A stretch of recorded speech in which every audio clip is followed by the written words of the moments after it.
Daniels.com. I appreciate you guys for continuing to rock with me, but I just got home off of an early morning flight, right? First thing through the door, I want to see my family. I love my family. You know, I'm a family man. I'm an advocate for families, right? Second thing, I got to get that hot shower because I got to throw the threads on. The threads make me feel like $1,000,000. But the third thing through my mind and all throughout the trip is that I got to have that Tej pack. Tej makes my life uncomplicated. It's uncomplicated skincare for men. The first way that I started specifically was their level 1 system. It's a daily face wash to get rid of the dirt and grime on your skin. 2 times per week exfoliating scrub to get rid of the dead skin cells. An AM moisturizer with SPF 20 because you should always be protecting your skin from the sun. And a PM moisturizer to help your skin stay hydrated and healthy throughout the night. Here's the thing. My favorite part about Tej Henley is that every box comes with an instruction card that tells you when to use each product, how much to use, and in what order. They really making the process of achieving and maintaining amazing skin for men uncomplicated. In addition to amazing skin, members of Tej Henley get tons of benefits, including at least 20% off the retail price, the ability to customize your box, exclusive monthly deals, you can pause and cancel at any time, and you get free shipping. And because Tej Henley is sponsoring today's video, they're offering my viewers an amazing deal, right? Just click the first link in the description and you get 30% off your first box, plus a free gift. It's an amazing deal. You got to get started today. You're not out here trying to look like a Dusty. And if you travel as much as I do, which I'm sure most people don't, but you know me, I'm pushing my bag chasers in order to be in the top 5%, top 10%, top 1%. We got to make our lives uncomplicated, and Tej Henley is no better product. You got to look good. You got to smell good. And you can't be looking like a Dusty. Make sure you get started today. Click the link in the description. Get that Tej pack. Feel the Tej, my friends.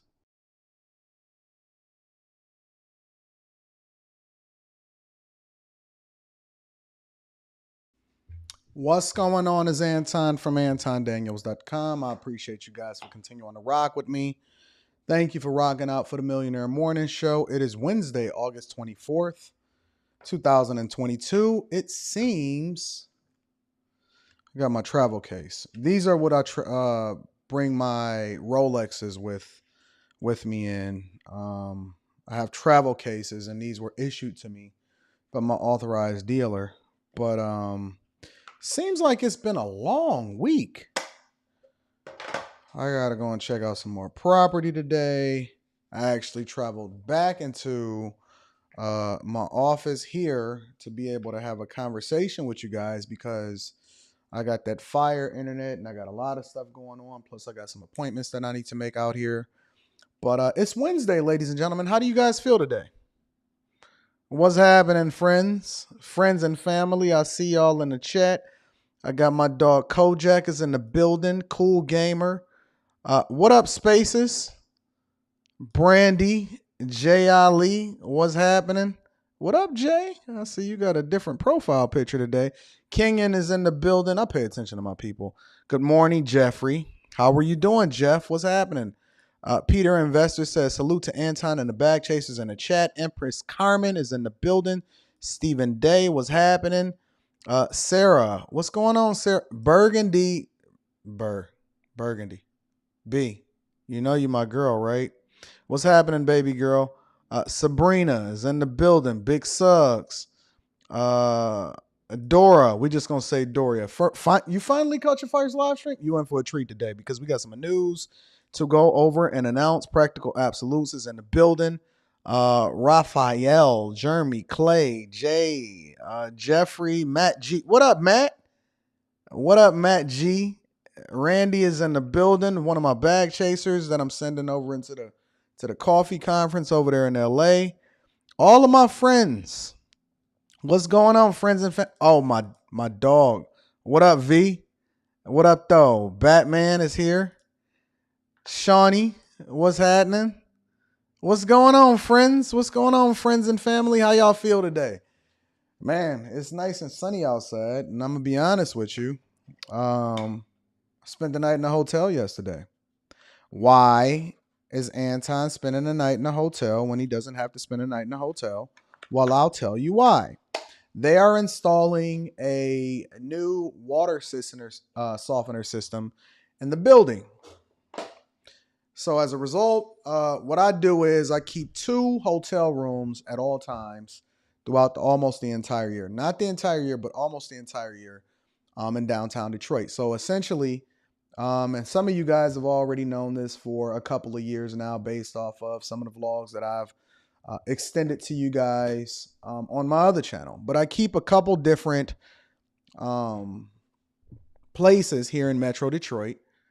And they just because I can, because I have the capacity to, and because they take care of me. They like to make sure that they look out for me. So Leslie and Rita is down in the city in downtown, and they probably at the pool or getting a massage or something. I know Leslie got like some summer homework that she got to take care of before school start next week. And then sometimes, like, I like to go party downtown, or I'm out networking on specific nights of the week. And I just feel like crashing down there. You got to have capacity to do what you want to do when you want to do it. And sometimes we go to the games. Basketball season is about to start up. My season tickets is popping. I'm probably going to give away a few pairs of season tickets like I did last year for you guys to sit in even better seats this year. I pay a lot of money for my tickets, right? So, I keep a space downtown. And so I'm downtown and we having a good time and I'm running into people. And you guys are so nice. I can't wait to do my next Patreon meetup. Y'all know I do a Patreon meetup practically every month. Make sure y'all tap into the Bag Chasers. That link is in the description, as well as pinned to the top of the chat for you to understand and know exactly when the Patreon meetup is going to be and where. So announcement coming later on this weekend. I also have a Patreon exclusive video dropping in a day or two. And then I'm also dropping the build a business documentation that I promised you guys over last weekend that I was dropping. So much information to come as usual. I'm working on behalf of my bag chasers and my family. I appreciate you guys. There's no better community to be in. Shout out to everybody that's participating in the Discord that is a part of the bag chasers. And, we doing great things. We doing some phenomenal things. I got the studio being built. I have a lot of different guests that's going to be dropping exclusive content, including the interview I'll let you on a little secret. We recording a lot of content, me and Charleston White. And so I'm going to be hanging out with him. So that's my dog. And, we've been talking on the phone a lot lately. So we're going to be shooting a lot of content. That's going to be exclusively released to the Bag Chasers first. And I have no clue when I'm going to release it to the general public. So y'all get it at our convenience, but the Bag Chasers get it as soon as it drops. So shout out to my Patreon members. The link is in the description as well as pinned to the top of the chat for everybody that want to go in a direction with a group of people that's going in the direction that you want to go in. So up and forward is all we do. Cadence of the show today. Shout out to Teach Hanley, sponsor of the show. Link is in the description for you to get 30% off your first order, plus a free gift. Uncomplicated skincare for men. Make sure you tap in and get that Teach pack. All right? So, cadence of the show today. I'm thinking about remixing it a little bit. I do want to give you guys an opportunity to be able to have a conversation with me and Cam Up, right? And so we're going to do based off of whatever it is the demand is and trying to see exactly what our capacity is as far as the amount of time that I have left, because you guys know that, I always want to add as much value as possible. So before we get started with the show, we're going to go over these student loans. Biden is set to do an announcement today, probably a press conference. Hopefully he can do a press conference because we know he's a little crazy up there and it seemed like he got some form of dementia. But I got to give a shout out to everybody that hold me down on the PayPals and the Cash Apps and all of that, because you guys are really holding this platform down and make sure you add value. So I want to make sure that I acknowledge you guys. First of all, I want to give a shout out to Sir Shy. Says for lucky number 7 downtown Detroit investment. Shout out to Sir Shy. I appreciate you for the super chat, my friend. Also want to give a shout out to Corey Houston and Kingdom Minded. Thank you, Kingdom Minded. I want to give a shout out to let me say specifically what Kingdom Minded put up. Kingdom Minded says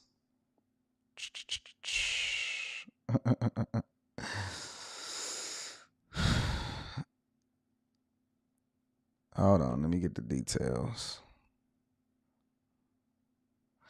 I refuse to send another super chat. When I donate, I want the whole shebang to count. Shout out to Kingdom Minded.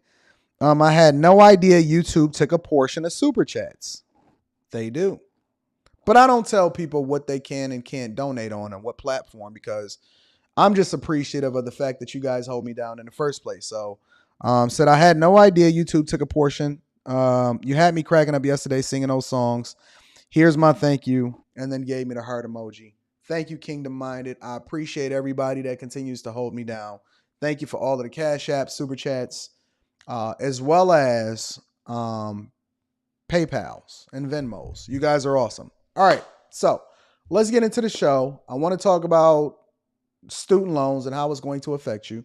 I want to break that down. I want to get into a review of a video of a couple that's making $178,000 combined in Chicago. So we're going to break down how they spend their budget. And then if we have capacity, I want to open up the camming up. Drop the link in the description for you guys to be able to cam up and ask me questions or give me any comments. And so we're going to go from there. All right. How you guys feeling this morning? So shout out to President Biden.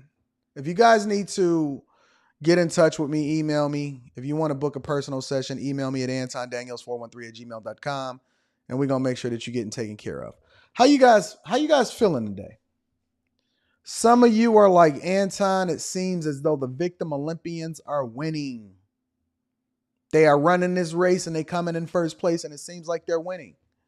Well, Biden decided that he wanted to, and the White House and all of the staffers inside of the White House have been mulling over this whole student loan situation for an extended period of time. Earlier in his administration, Biden specifically said that he would prefer for Congress to deal with this situation. And Congress said, nah, fam, you can deal with it. And I'm going to tell you why the victim Olympians are not winning, why the economy is going to continue to take a hit as a result of this decision, and what's really happening with this student loan forgiveness. I'm going to give you the real. I'm going to break it down to you. I'm not going to give you no fluff. I do want to have an authentic conversation, and you guys have a lot of questions with regard to this. I actually dropped a video about this yesterday, and I've been monitoring the whole student loan situation for an extended period of time. So I'm going to take an objective view, and we're going to have a conversation. Shout out to Justin Oluwo, my dog. Justin Oluwo says, $13,000 in student debt. Thanks, old man. Uncle Joe is delivering on some of y'all promises, huh? We're going to talk about it. But if you notice this picture, what do you see? What do you see when you see this picture right here? It's Uncle Joe, and it's a lot of women behind him. It's Uncle Joe and a lot of women behind him. We are going to break down this whole student loan situation. We're about to get into it. And then I think it's going to be a fire show. It's going to be a phenomenal show, all right? Fiery Water says, I make too much for that forgiveness, Anton. Laugh my ass off. I'm trying not to cuss as much. Shout out for the super chat, the $1.99 super chat. I agree, but we're going to break it down. We're going to have an authentic conversation about what this means and how you may be impacted depending on how much money you make. So let's drop into a video first, and then we're going to go from there. President Biden expected to make an announcement later today about his plan to forgive student loans for millions of Americans. Our chief White House correspondent Cecilia Vega has the details. Cecilia, good morning. Hey, Whit, good morning to you. The White House isn't releasing very many details on this one yet, but let me dive right in and show you what we think the president could be proposing later today. Sources are saying that they're looking at forgiving up to $10,000 in loans for people who make $125,000 a year or less. They're also... So, first things first, if you look at this list, first things first, Biden is looking to forgive up to $10,000 in loans for people making $125,000 a year or less. Now, let's rewind a little bit, right? Two people, Elizabeth Warren and Bernie Sanders, who I just think both of them are just absolutely positively unelectable. because they're too extreme. I mean, Bernie Sanders was trying to fine the airline industry as though that's not tumultuous enough. But you got Bernie Sanders and you got Elizabeth Warren, who was basically promising to forgive the whole thing for everybody. Didn't matter what kind of degree you got. Didn't matter what your financial situation is, how long you paid on it. There were no stipulations, right?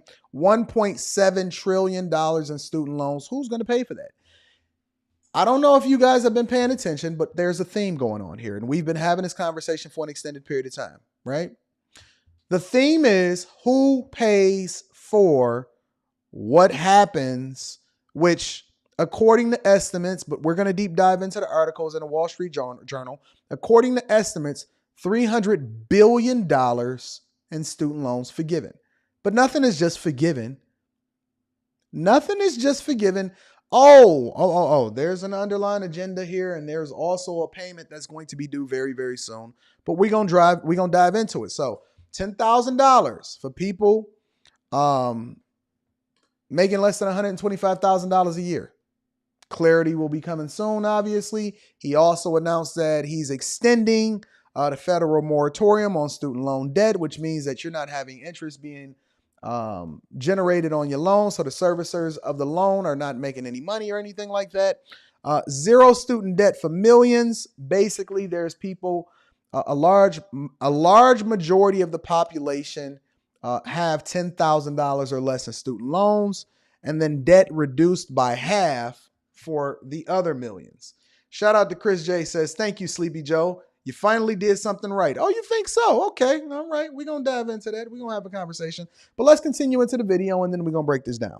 Looking at extending this federal moratorium on student loan debt that's been in place throughout much of this pandemic. And really, it could end up meaning that millions of Americans could have zero debt and millions more could have that debt reduced by half. But look, President Biden has faced a lot of pressure on this one. Democrats really see this as potentially galvanizing young people ahead of the midterms. Republicans right now are blasting this as an unfair handout. But still, this $10,000 forgiveness, it really does fall short of then candidate Biden's promise during the campaign to cast a much wider net on. So let's break this down again. We want to break this down. Okay. So first and foremost, you're going to have a group of people, and it's already been an outrage. The thing about victim Olympians is that you'll never truly be able to please them. Ever. It's like talking to a woman that feels entitled. The more that you give her, the more that she's going to expect. The less that she's going to say thank you, and the more she's going to say, yo, you were supposed to do that. That's how much my vote costs. It's unfair. Because the people that actually did the thing that they were supposed to do and didn't go and run in the Victim Olympics, and they actually got a degree that was worth something, to which they can then leverage that in order to make more money, you guys don't get any kind of forgiveness at all. Let me say that again. The people that actually is paying the most taxes, which will then, because the middle class are the ones that's going to shoulder this burden, the people that are paying the most taxes are the ones that are going to suffer the most, as usual. I keep trying to tell you.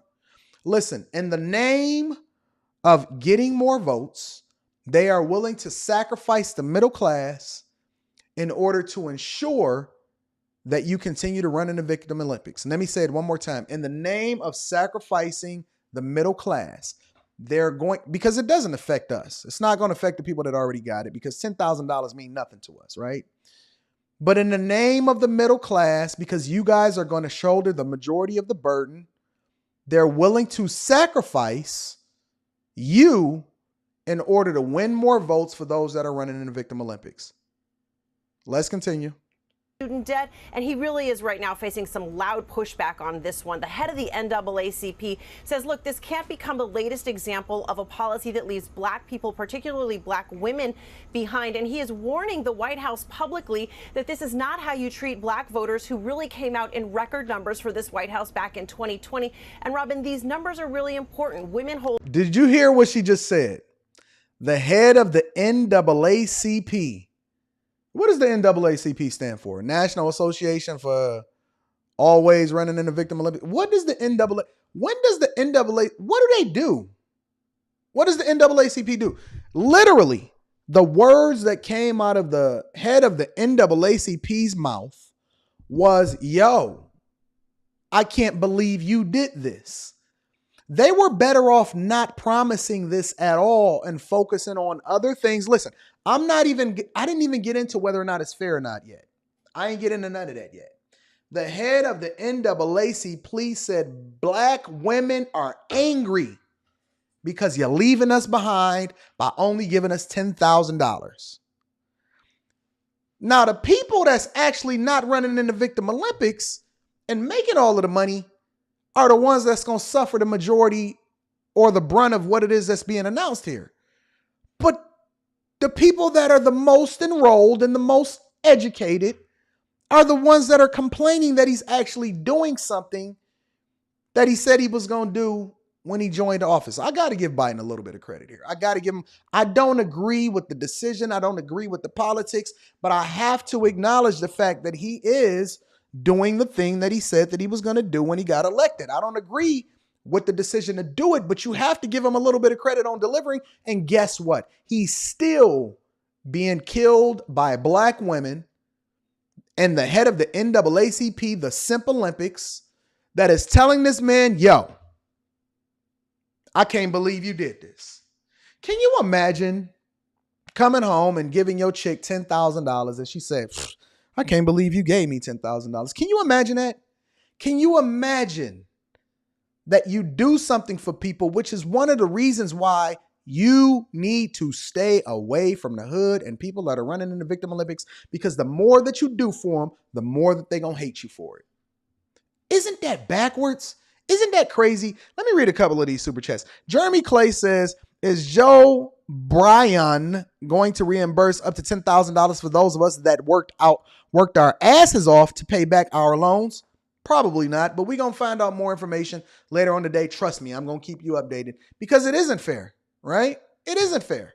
Let's continue. Farmadace says, Farm Dace or Farm DAAce. I don't know. I don't know how to pronounce it. I'm sorry, my friend, for butchering the name, but I appreciate the super chat. Says, don't people paying taxes already pay for bank airline bailouts, drone strikes, PPP loan forgiveness? Black people that wanted education can't get a break. We gonna get into it today. Let me rewind it. Let me let y'all hear exactly what she said. $10,000 forgiveness. It really does fall short of then candidate Biden's promise during the campaign to cast a much wider net on student debt. And he really is right now facing some loud pushback on this one. The head of the He's facing some loud pushback on this one. NAACP says, look, this can't become the latest example of a policy that leaves black people, particularly black women, behind. And he is warning the White House publicly that this is not how you treat black voters who really came out in record numbers for this White House back in 2020. And Freaky Jason, somebody help me to understand what I'm hearing right now. Shout out to Ray Lewis. Ray Lewis says you better call Tyrone. Call him. That's what Ray Lewis said. Thank you for the super chat.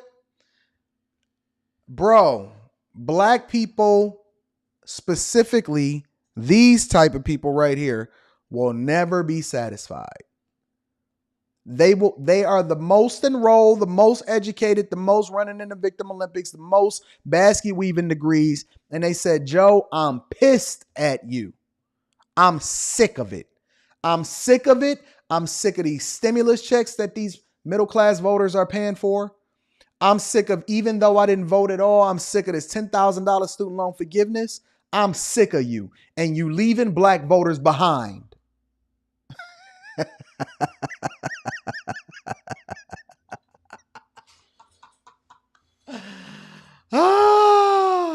Never mind the people that pay the majority of the taxes aren't getting anything except for higher tax bills, allegedly. And these numbers are really important. Women hold 2/3 of student debt loan in this student loan. Women hold 2/3 of the student loan debt in this country. Women hold, according to this anchor right here, 2/3 of the debt, the student loan debt in this country. And black grads hold twice as much as white grads after they graduate. Okay. We'll see what happens there. All right, Cecilia, thank you. All right, so listen. Let's break this down, ladies and gentlemen. Let's break it down all the way to the ground until it can't be broke no more.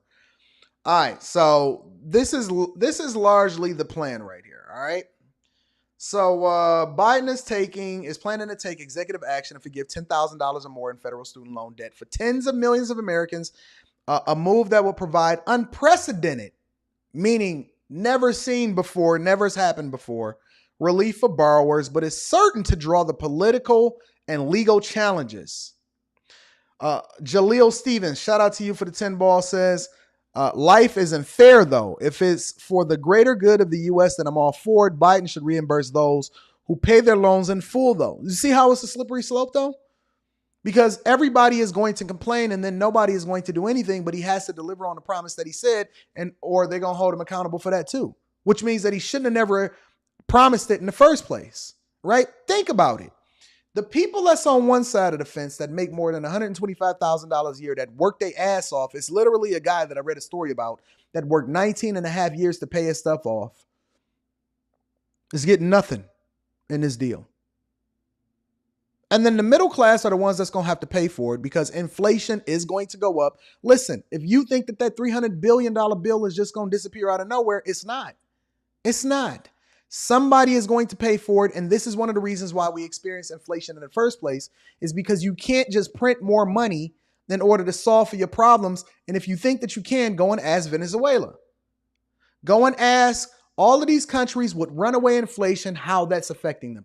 Go and ask your local grocer. Go and ask these landlords. Go and ask somebody who has to account for, because it's all a trickle down effect or a trickle up effect. And that these costs have to be passed on to somebody. And that somebody is you. Because we create the jobs, you work the hours, and then you trade in your time for money. And then what that translates into is you having to pay more taxes the harder you work. The harder you work, the more taxes you have to pay, which is why it's more important for you to understand how money works. We're going to continue. Thank you, Jaleel Stevens. Shout out to Lil Black Duck 2001, says, apologies for arriving to the service late. Here's something for the building fund. Thank you, my friend. Thank you for continuing to rock with me. I'll rock with you, big dog. And then we also want to go to Mike, Real Sports Life, says, it's a double-edged sword. On one hand, it's good black voters are standing up and holding their elected officials accountable. Or holding their elected officials to their campaign promises. On the other hand, the policy gives crumbs instead of the loaf. Well, you don't want the loaf, because let me tell you what this does. And then we're going to get into the article. All this is doing is giving you a fish. You don't get any more financial literacy. You don't get any more. You're practically enabling bad behavior by giving out handouts. And not only that, you're pissing out a bunch of people that you're leaving out in the cold that actually probably should deserve it a lot more. And you should incentivize things based off of people actually hitting milestones. Neither here nor there. Let me get off my high horse. Happy Intrinsic says, Biden forgiving these loans is about to have folks crying about $10 gas prices, won't be able to get work or afford to eat, won't ever be able to afford a house. Tragic. Shout out to you, Happy Intrinsic. You look so lovely in that picture. I appreciate you.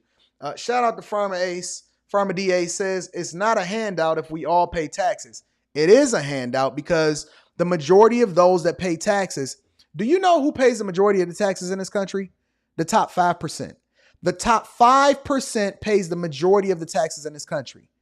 Your taxes is supposed to go to the things that we absolutely need, not to the Victim Olympics. Your taxes is supposed to go to the roads that you drive on every day, the schools that you send your children to in order to educate. It's supposed to go to climate change and air quality in order to hold these companies accountable, in order to ensure that they're not polluting and taking advantage of your Great Lakes and your oceans and the ocean cleanup and the garbage that you have to dispose of every single day. And the infrastructure and the services that you need in order to ensure that you can function as a civilized society, like police and fire departments. That's where your taxes is supposed to go. It's not supposed to go to handouts for those that pay the minimum amount or the least amount, or those that chose to get a Victim Olympics or a basket weaving degree. That is not where your taxes is supposed to go. We're supposed to have smaller government, not larger government. The top 5% incorporate themselves in foreign countries and don't pay tax. Please don't tell me you're not that ignorant, bro.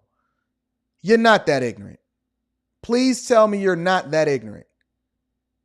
The top 5% pays the majority of the taxes in this country.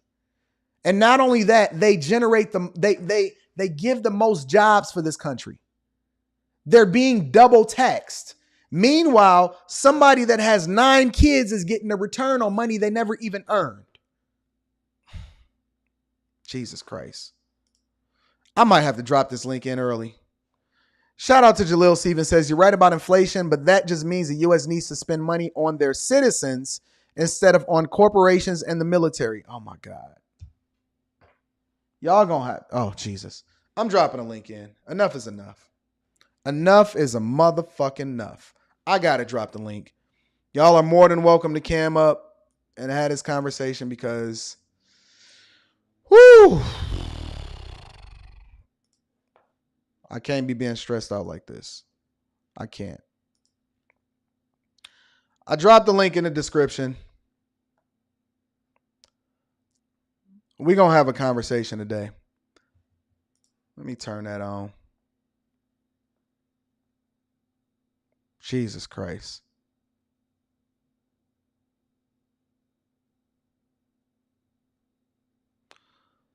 Let me make sure that that went through sufficiently. Let me switch this. I'm dropping a link in the description. Y'all stressing me the fuck out. All right. Can't believe y'all out here running in the Victim Olympics. Please don't sit here and tell me you're running in the Victim Olympics. I don't like that. All right. Let me redrop this link in the description again. I'm pinning it to the top of the chat.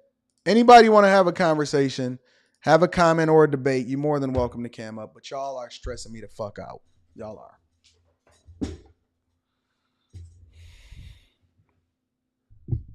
I'm going to leave that on. We're about to go through this article, and we're about to have a conversation. Anybody is more than welcome to cam up. Let me read some of these super chats before we get back to the show. U.S. biggest employer is the Department of Defense. That's true. That is true. We need our military.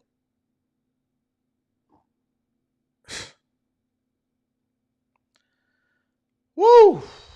I'm going to wait till y'all can up before I really go in. I got 2 degrees by choosing to serve in the Air Force, commissioned and joined during the 2008 recession.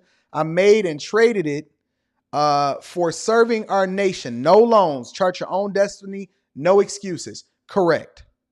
What makes y'all think that y'all deserve, and shout out to you and thank you for your service. What makes y'all think that y'all deserve a handout from the federal government? I'm curious. I'm curious. You will sit here and you will complain about the price of chicken going up in your grocery store more than double. We got a homelessness crisis out here, and you think that your student loans should be forgiven? We got our roads and our bridges are fucking crumbling because we continue to give money back to, or give money out to, not back to, out to people that don't deserve it. And y'all genuinely believe that this is the solution. He literally gave you a fish and they trying to buy an election and you can't see through it. You think that this actually helps you. You think this $10,000 is going to make a difference in your life? Do you really? Listen, the majority of you dudes, y'all didn't even continue to pay your student loans when you didn't even have interest payments on it. You wouldn't even lower the balance then. You know what's going to happen? Let me tell you what's really going to happen. I'm about to break this down for y'all. The link is in the description for y'all to be able to cam up. Shout out to Brock. Brock says, people really don't understand the gamification of money. They don't. Link to the Anton. Thank you, Alec. We about to get into this. Listen, who camming up? The link is in the description on YouTube. Who is camming up? Who is coming up on the panel to be able to have a conversation and help me to understand why running in the Victim Olympics is not the very thing that tied you to the government in the first place? Y'all sit here and y'all complain about the idea that the government pushed a man out of the household by giving out loans and Victim Olympics, loans and student loans, enabling women, making sure that they gave y'all all of these handouts, stimulus checks. They gave you food stamps. They gave you everything to tie you to the government, which is one of the reasons why you vote the way you do in the first place. They literally gave you a handout and gave you a fish. They kicked the can down the road. The federal debt continues to go up. You guys are the ones that's suffering from inflation, and you think this makes sense. You think this makes sense? Do you really? Do you really think that this makes sense? That running in the Victim Olympics, giving you a fish instead of teaching you how to fish actually makes the most sense? Let me tell you what should happen before they ever give out anything. And this is one of the reasons why I know I could never be elected, because I'm going to cut out all of the bullshit. What really needs to happen? What really needs to happen? Anton, talk to him. What really needs to happen is, first, they need to cut out the ability for you to be able to take out a loan on anything that's a basket weaving degree in the first place. Anything that you go into and you don't complete, you should not be able to take out a loan for it. The same qualifications that it takes in order for you to be able to get a loan in anything else in life is the same qualifications, if not more, for you to be able to take out a student loan. If you're going to get a basket weaving degree, nope. That's leisure. But you know what's really happening?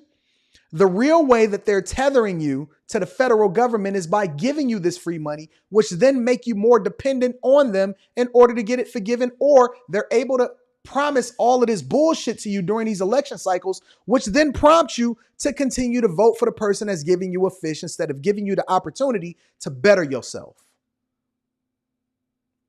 So you can make the decision to go out here and drive a 3,000-pound missile, a car.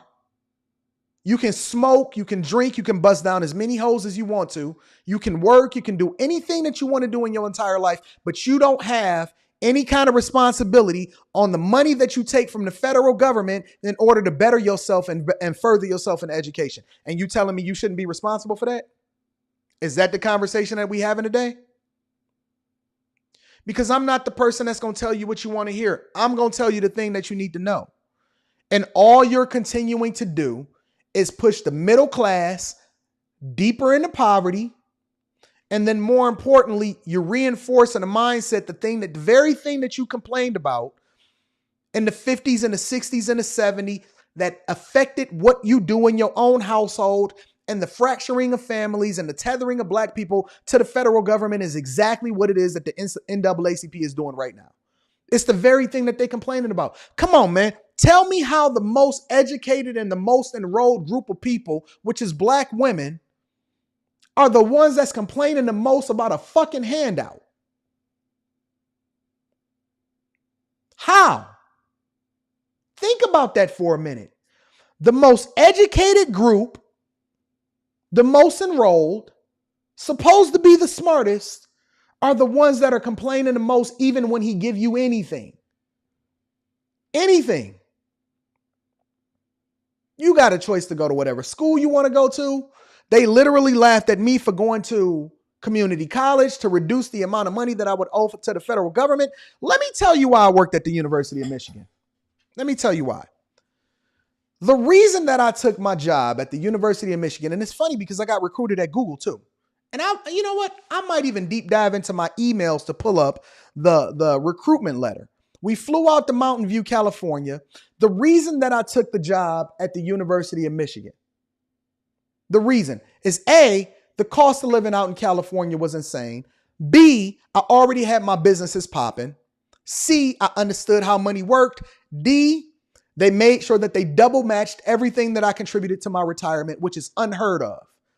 Look it up. Inside of some of the greatest major universities, including the University of Michigan in Ann Arbor, they double match to make up for what they don't pay you in salary. And more importantly, As soon as I got out of community college, I went to the University of Michigan, in which they paid for me to go back to school and get my bachelor's degree, which means that I made the right decisions, and I was very, very intentional about what I did and how it is that I was taking on certain debts in order to ensure that I continued to be successful. They paid for me to go to school. They double matched all of my retirement contributions, which I then maxed out. It was free money. It was being intentional. It was making the sacrifices in order to ensure that I really, really got to the bag later on in life, and that the money that I was putting up continued to compound. I was making intentional decisions. Are you telling me that you as an individual are not responsible enough to be able to make the best decision for yourself, but you're supposed to be the most enrolled and the most educated? Interesting. Very, very interesting. Let's have a conversation, y'all. Let's have a conversation, y'all. I am curious. What's going on, sir? Hello again. How you doing? I'm well. You? I'm doing really, really well. Give me some insight on what your thoughts are. You don't remember me, do you? No. What's going on? We discussed this, I believe, October of last year as well. Really? All right. Yeah. So give me the insight. Bring me up to speed on what your thoughts are. Okay. I like that chair, by the way. Thank you. Did I compliment you on your chair the last time that we talked? No, this is new. Oh, okay. All right. But yes, you were agreeing that, if Joe Biden was going to put that in place, he shouldn't have promised that to begin with. That's correct. And I still stand on that. This is water under the bridge, though, and now we're here. Since he did make that promise, I believe November, or no, it was back in September. He made the promise during his campaign, when he was campaigning to be president of the United States. After he named Kamala his running mate. During that time, he also promised full student loan forgiveness for HBCU grads as well as public school graduates. I can drop that link to you for that information as well. No, just give me. I believe you. We up to date. Promise as well. But my only argument is, if we are doing all these bailouts for airlines, tech companies, also as well as for banks, military endeavors in Ukraine and Afghanistan. What do you mean by tech companies? We do also do bailouts for other tech companies that can, if you fail, you could essentially the PPP loan. A lot of people, you may not know this already, but a lot of the tech startups, to cover some of their losses, did apply for PPP around the time that they did. But that was extended to all businesses. It wasn't just extended to tech companies. I know that. I kind of pinpointed them because you're more familiar with that sector. You can't separate it in order to make your argument, because it was for all businesses. It wasn't for any specific one business or one specific industry. Let's make it all businesses then. So we do have this loan forgiveness for businesses. The pretense for that was that they would pay it back. Am I correct? No. So this was a grant, not a loan. Correct. Well, it depends, right? The idea behind the PPP loan, and I think you already know this, but the idea behind the PPP loan is that majority of those PPP loans were forgiven, depending on if you met certain criteria. And that wasn't industry specific. That was across the board. Okay. So if they met the criteria, essentially, I guess, proving that they're a business. No, it wasn't just proving that they're a business, but go ahead.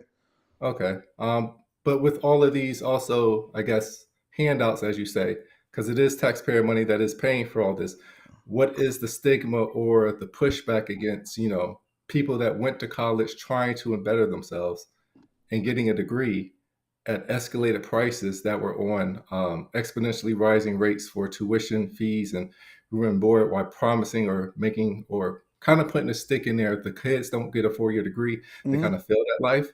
So why is that onus on the kids, saying they made a bad decision on trying to better themselves and then punish? Because that's a decision that they can make. See, the difference between what happened with the PPP loans and the argument that you're trying to conflate is that the pandemic was something that nobody had any choice over what was going to happen. The economy was humming. Everything was popping. Trump had a booming economy at the time, and unemployment was at a record low. And then the pandemic forced people to have to stay home. Okay, That so was let's not take. a no, no, hold on, wait. You asked the question. That was Go ahead. not a decision that people on an individual basis had in order to determine whether or not they were going to work or not. They were sent home, right? And so companies, in order to keep the economy humming, were incentivized to keep their people on the payroll despite whether or not they were making revenue or not. And then the stipulations later came to determine whether or not it would be forgiven. Now, when you go to college, you have the decision to determine what college you go to, where you're going to go, if you're going to go in state or out of state, if you want to go to community college, so on and so forth. That is a personal decision that you have to make. You have the decision to decide not to go to college. And if you decide to go to college, what degree or what field you want to go into based off of what the criteria is. So if you decide to go and get a social worker degree, a master's degree in social work, and it costs you $325,000, how does that then become a taxpayer requirement in order to ensure that you're successful? Let's use this argument of personal responsibility then. Mm-hmm. So you're saying it's a personal choice. So if someone decides to essentially enlist or make a startup or have a business, own a business, Mm-hmm. or become a landlord, Mm-hmm. do they not also, that's a choice, correct? That And is when you correct. play the game of capitalism, you have to take the gains with the losses and Correct. anything that's unexpected. But And that's if anything, assuming that no, the no, playing I field. have to finish. Okay, go ahead. And if it wasn't expected, wouldn't that same kind of argument assuming to students that also take that risk in trying to, again, make themselves more marketable or manageable in the marketplace?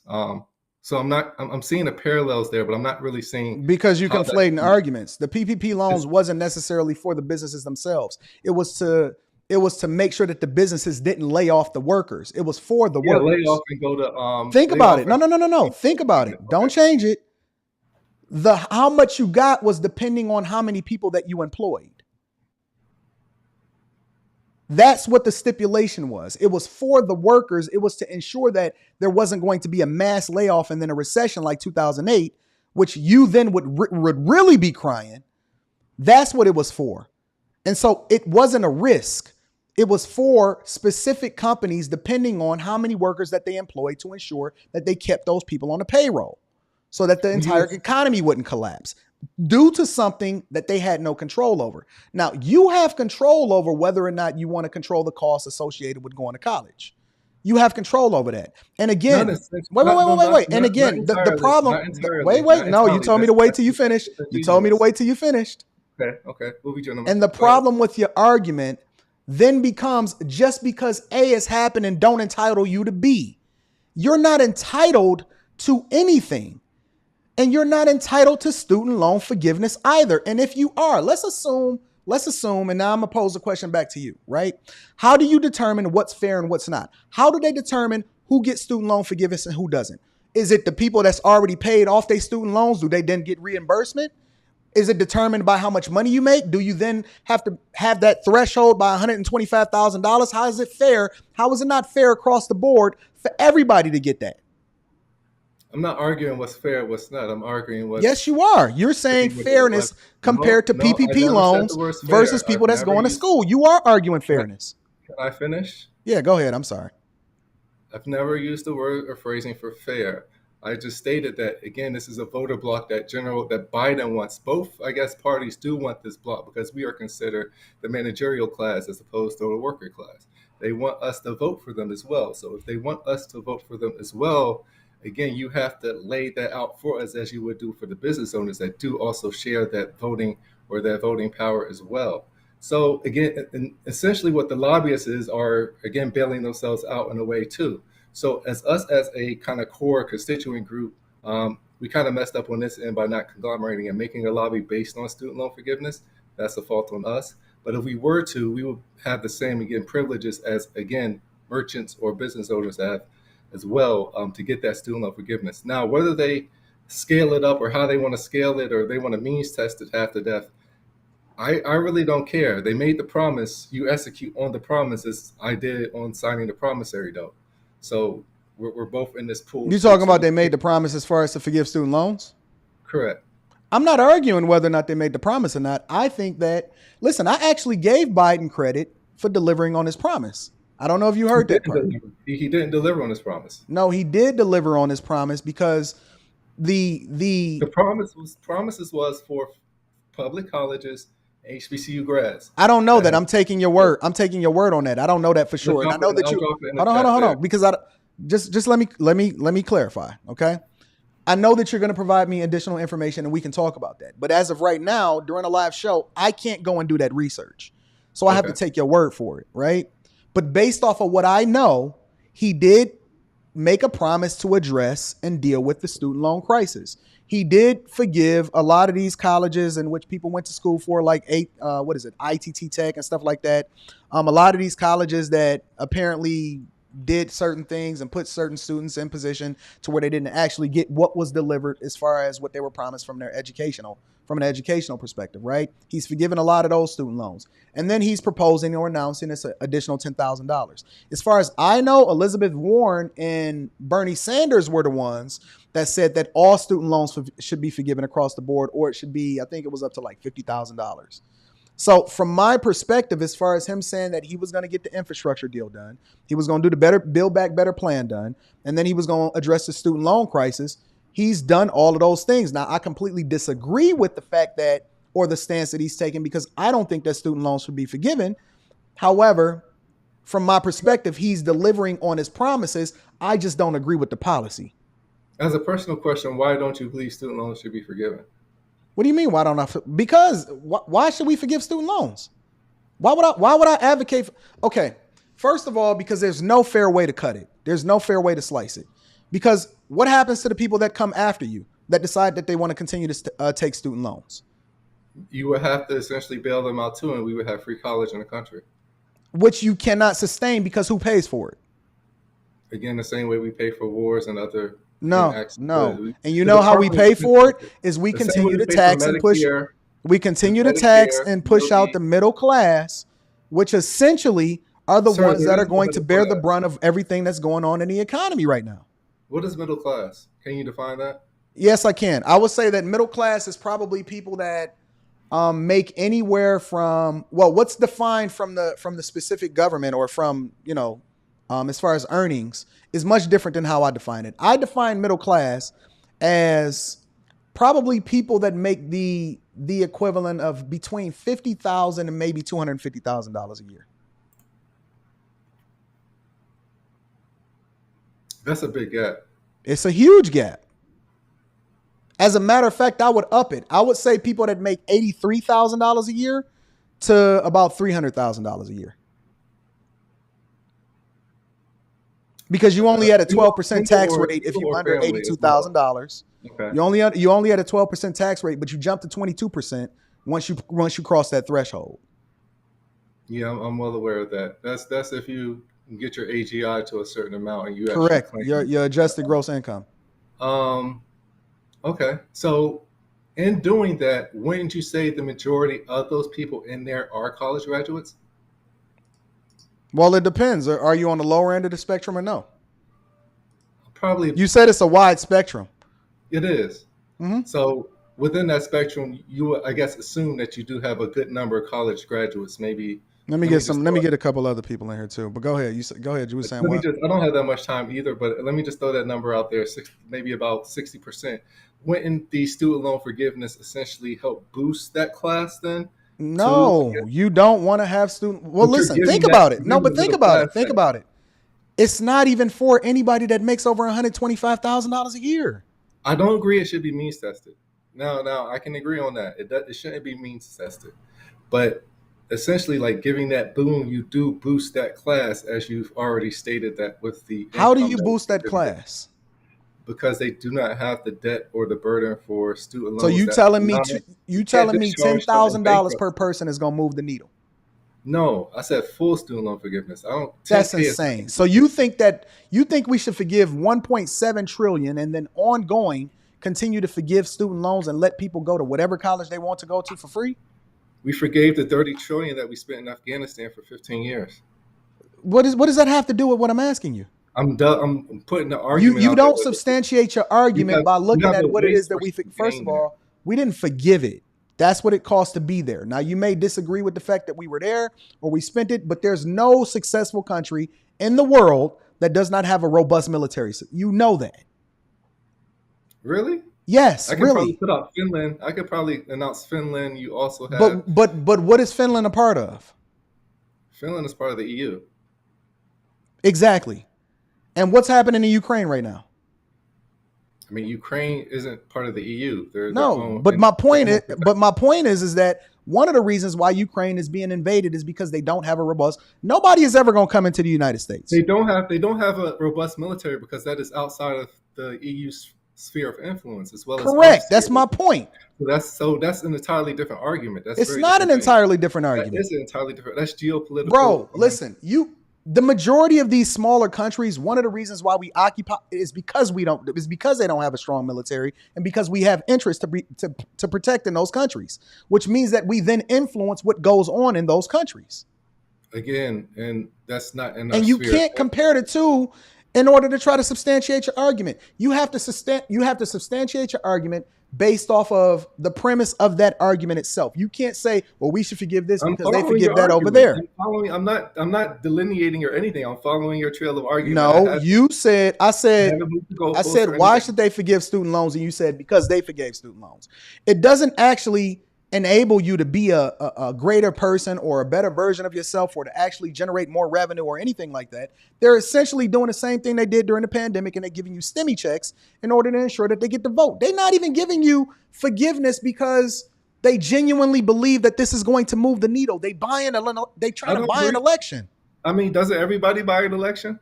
No. The corporate class is buying elections. That's what a lot. So you think that and this is one of the reasons why I actually like Trump, is because one of the things that he did. Here we go. This is one of the reasons why I like Trump, is because one of the things that he did is he stood on exactly what he was. He said what he felt, regardless of whether or not the politics actually made sense or not. He told black people, he said, your community's just fucked up anyway. You might as well come and try my way. He actually implemented the tariffs on China.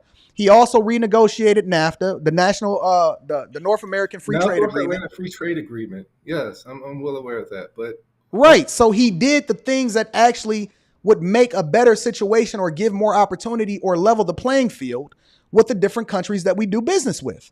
Where's the wall? What does that have to do with anything? You said he did everything, so I just wanted. I didn't say he did everything. I said this is what I rock with. What Trump is because you get exactly what it is that he said.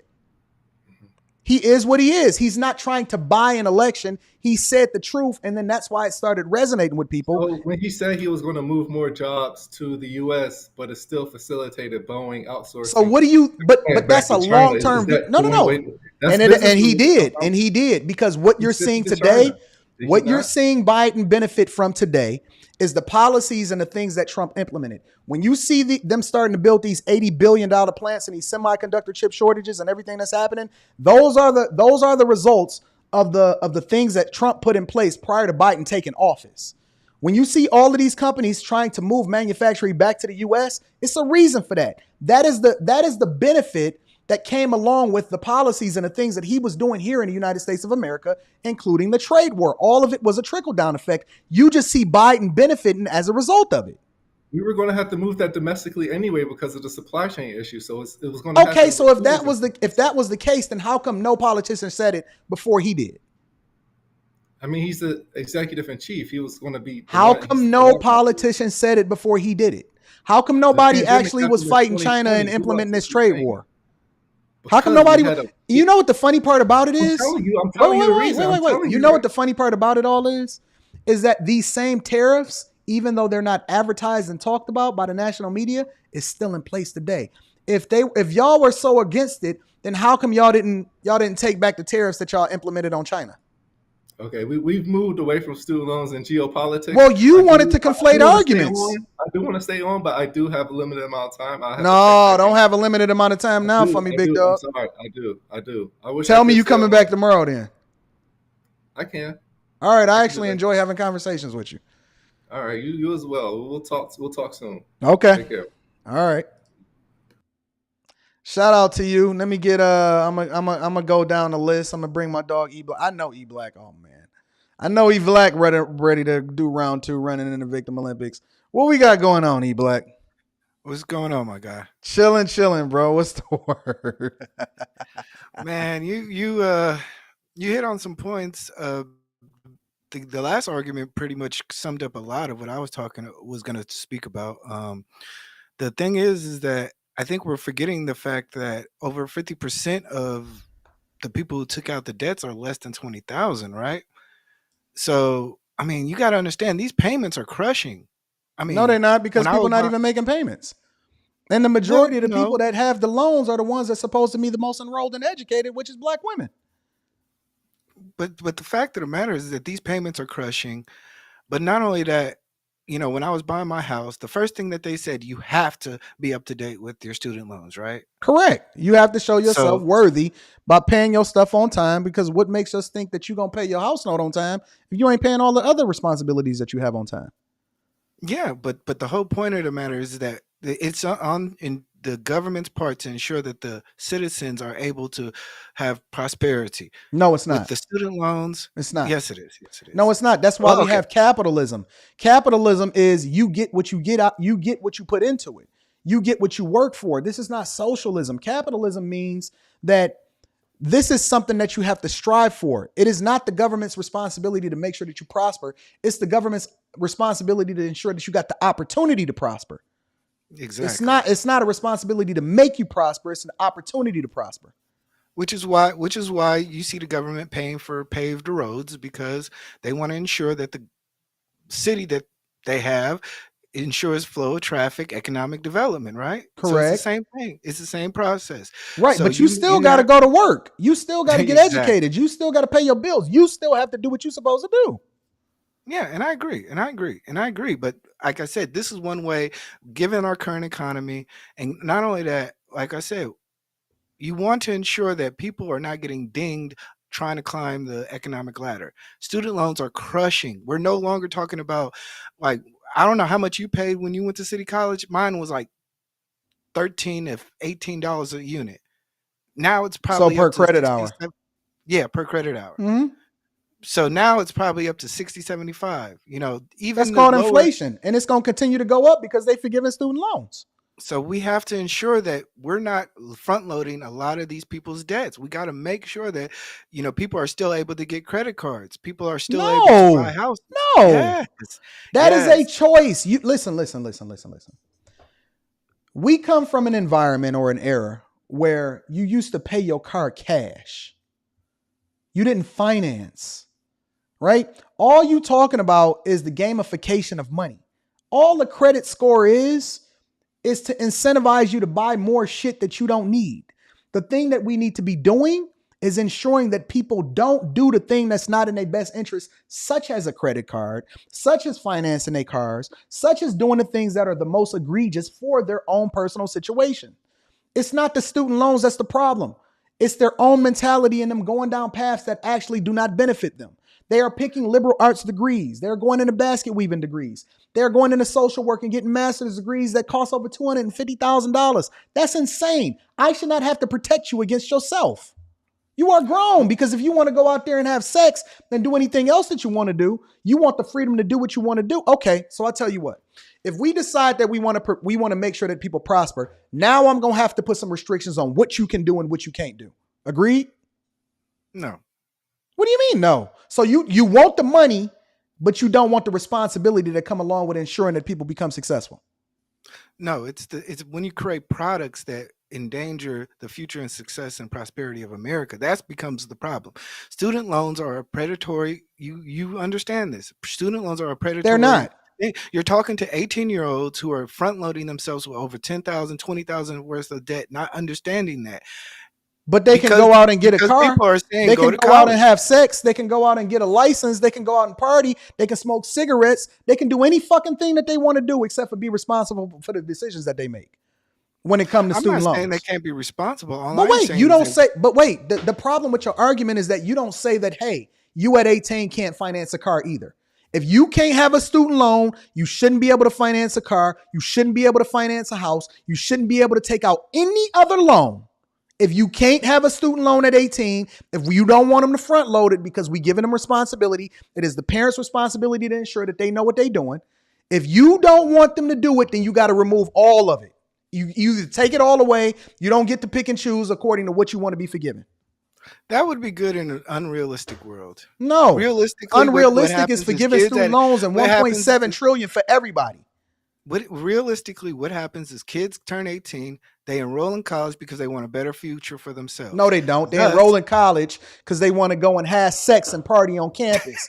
Half of these motherfuckers shouldn't even be staying on campus. They could be staying with their mama. They need to be going to community college. Listen, here's the solution. If you want a student loan, you can only get this threshold. You got to go through these specific courses. You got to take a financial responsibility classes. You can't run in the Victim Olympics and take these basket weaving degrees. And you got to go to community college first so we can reduce the costs. That's real policy. That's the thing that we need to be discussing. We don't need to be discussing forgiveness. We need to be discussing how we can prevent people, since you want to have that conversation, from doing the thing that's worse for them. We restricting everything. You can't do nothing. You can't buy a car. You can't buy a house. You can't even move out of your own mama's fucking house until you pay off these fucking student loans, which would incentivize you not to take out more than you have to.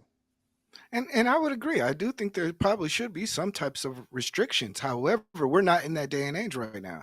No, we are not fixing in it that now. day and age. We not kicking the No, can down the road. We fixing it now. No, we're not in that day and age. Right now, we went through the worst economic development. We are looking at When? an inflation that's high. So When? we need to ensure Unemployment is at policies that can 3.6%. There's more jobs available than ever before.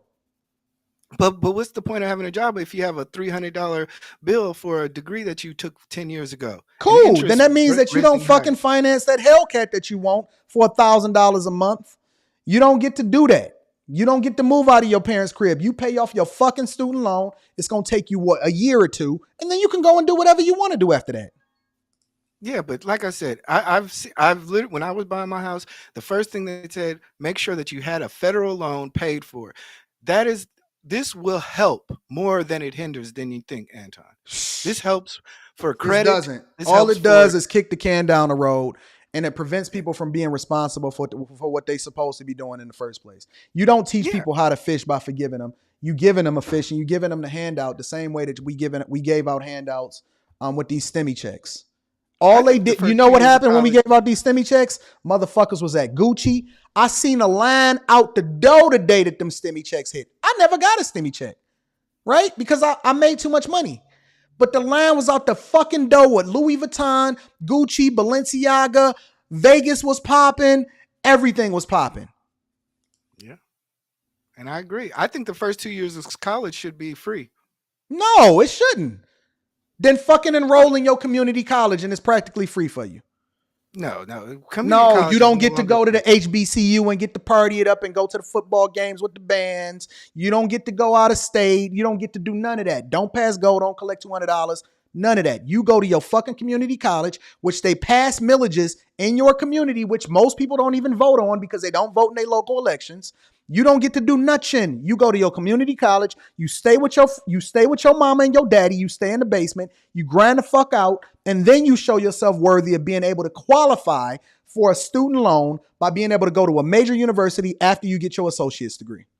And I agree, but it should still be free. No, it shouldn't. The future of economic power should be based on the education of its citizens. We should be forcing most of our nothing in life should be free because somebody got to pay for it. Even when you're in high school, it's not free because your tax dollars go to fund, and it shouldn't be the responsibility of everybody to make sure that your kid is taken care of out of high school. That's what we got 1 through 12 for.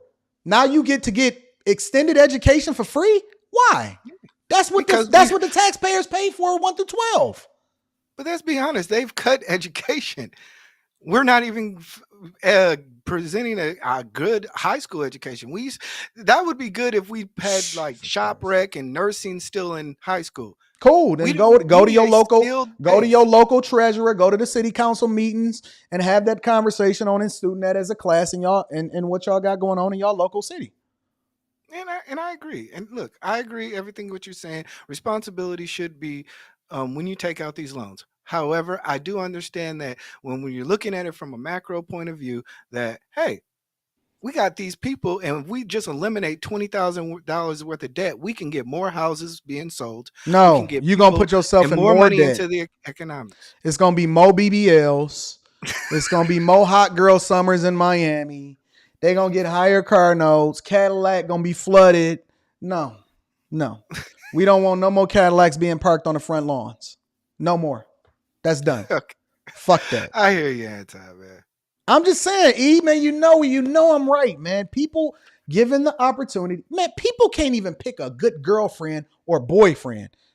They can't even pick their own spouse. What makes you think that they should have that responsibility along with them? Hell no. Anton, Fuck Anton, that. They can't do you nothing. you do realize that, okay, after all that is done, what ends up happening when we try to straighten our lives? We start going back and fixing the problems that we made. Nope. Right? Yes, we do. No. Yes. Well, then We go nobody back should and be we able try to take fix out the a loan problems that until we they're made. 30 or And the above. biggest problems that a majority of people have is student loans. No, it's not. The You biggest take out a problems loan, that the you majority take of out a people have. $10,000 loans, you have now ballooned that payment up to what, $30,000, $40,000 in debt. The Just off of biggest $10,000 problem that people have is not looking in the mirror and pointing at it and saying you a dumbass. The biggest problem that people have is not looking in the mirror and taking ownership and responsibility for who they are and what they're doing. Yeah. But that's the biggest responsibility. America can't help? It's not my Who's to say that responsibility to America ensure can't that look you at can its party at citizens and say, college. huh? It's not my responsibility to ensure that you can party at college. Hey, that's fine, but it's still we want to have more people in the game. The No, we capitalistic don't. game. There are too many people sitting on the sideline because of student loan debts. It's not just student loan debts, it's credit cards. It's not only just credit cards, it's the ability to But you just said that people should get more credit cards, E.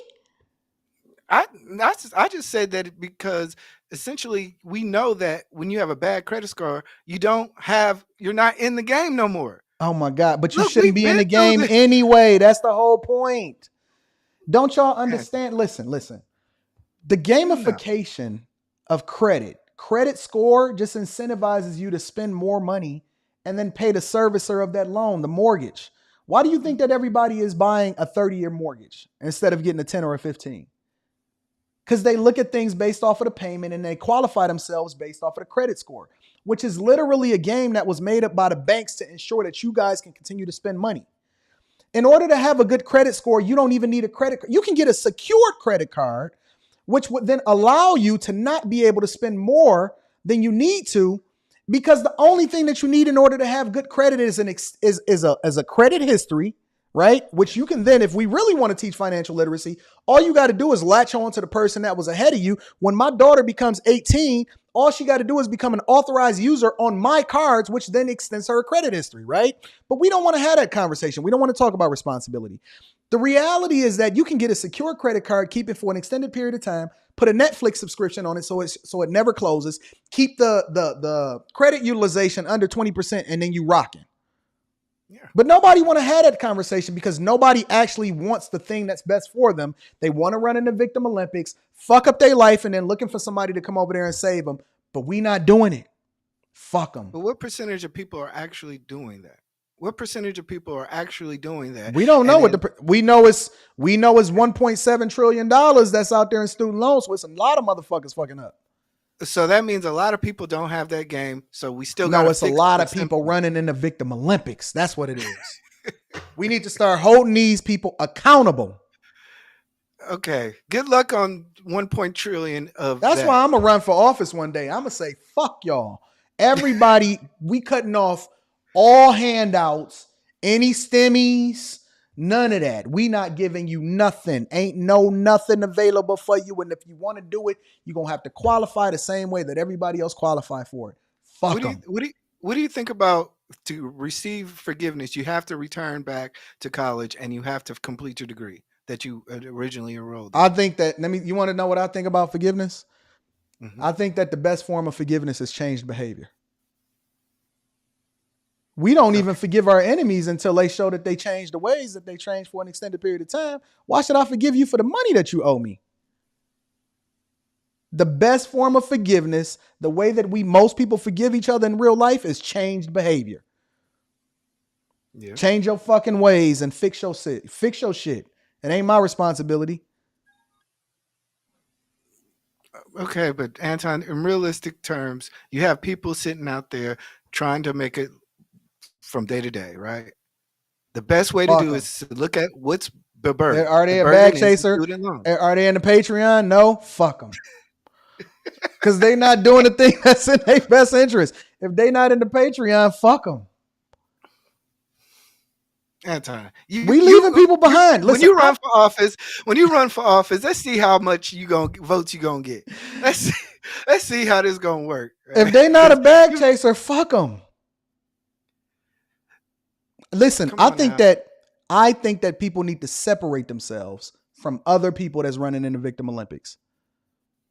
Real talk. Yeah. Bro, the thing that I think that the white community does so phenomenal is they don't say, yo, I fuck with all white people. They be like, that's trailer trash over there and we different over here. Keep them motherfuckers out of our neighborhood.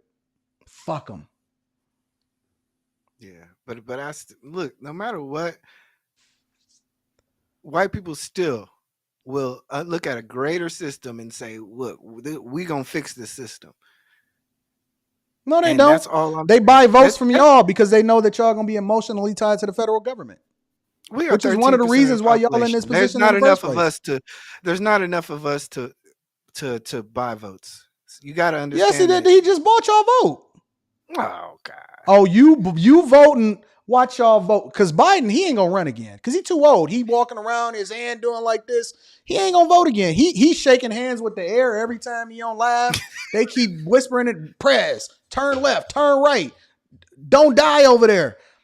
Biden ain't running again. Y'all getting Kamala next election is Cam for y'all. Okay, so who's gonna run for the Republicans? DeSantis, and he gonna wipe the floor with that hoe. Oh my God. He gonna mop the floor with that hoe. DeSantis is gonna mop the greatest governor in the United States of America. DeSantis down in Florida is gonna mop the floor with Cam. We not letting no black women become the leaders of the free world. That's dead on arrival. DOA. Well, welcome. Your next president then will be Gavin Newsom. If DeSantis wins. If DeSantis even runs, or if Biden doesn't run, then our next president of the United States will be Gavin Newsom. We mopping the floor with these hoes. Gavin Newsom has he has the proven track record way better than DeSantis, and he handled the COVID better than DeSantis. It's not even. I understand we all play identity politics, but you got to remember, man. There's more people who think like me than they think like him. Okay, watch this. Listen, this is the next pitch. If you got a student loan forgiven, make sure you vote for me. That's what they rocking with y'all. Hey, that's a great one. We gonna fix this country, and it's gonna start with DeSantis. We getting Cam the fuck out of here. Nope. They don't even like her in the White House right now. Half of the people that's in the White House is saying, yo, this chick she an angry black woman. That's what they saying in the White House right now, bro. Make sure y'all subscribe to E-Black's channel. E-Black TV is in the building. This is my guy. Thank you, E-Black. You my dog. Much appreciated, man. All right, bro. Let me get somebody else up here. E-Black was running in the Victim Olympics. Let me see if P, we gonna come to you next, and then I'm gonna come right down the line. I got time today. Oh, I'm sorry, Chris. Hold on, Chris. P, I'm coming right to you next. Chris, what's happening, big dog? I can't hear you, bro. You muted. It's saying you muted yourself. Can you hear me now? I can hear you now. You can hear me now? Yep. Okay. What up, though?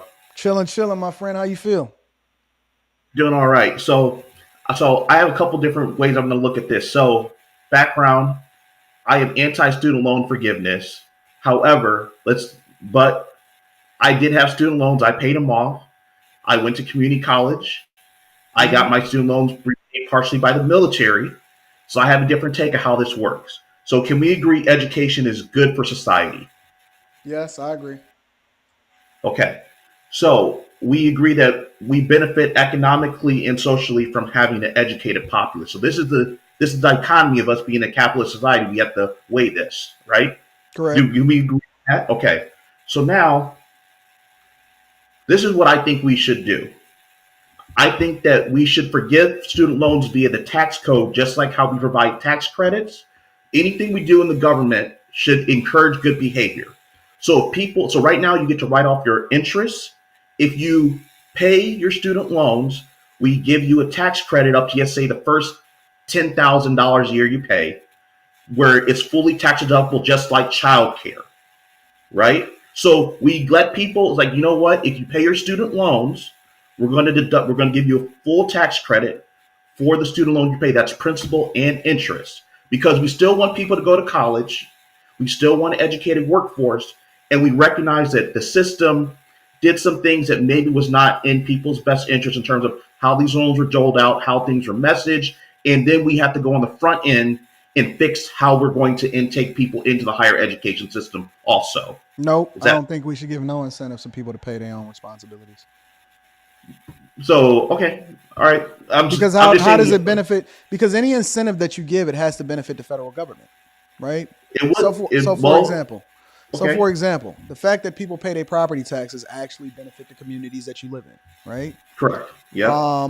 You know, you getting write-offs from a business perspective ensures that you continue to invest in yourself, or you invest in your business, which also contributes to the economy, right? Correct. Even when you bring jobs to a specific city or a specific state, the incentives that they give to those specific companies, such as the CHIPS Act, also brings in an incredible amount of investment and revenue through payroll taxes and so on and so forth, and stimulating the economy in that particular environment. What incentive do people have? And I know you probably going to speak on, well, an educated people actually makes for a greater economy, but I don't necessarily think that that's true, because and we can use these black women as an example, because they are the most enrolled and the most educated, but they're the most in debt, and they're the ones that make less money. It didn't necessarily translate into them being more successful, because they still make less than men that are less educated. So it's not just the money, the productivity factor. There is also the social behavior factor. We can agree that we know that the longer people are educated, typically they conform to societal standards more. We know that's true. I'm saying that there's just I don't look this as no student loan forgiveness, or let them eat. It's not let them eat cake and just forgive everybody.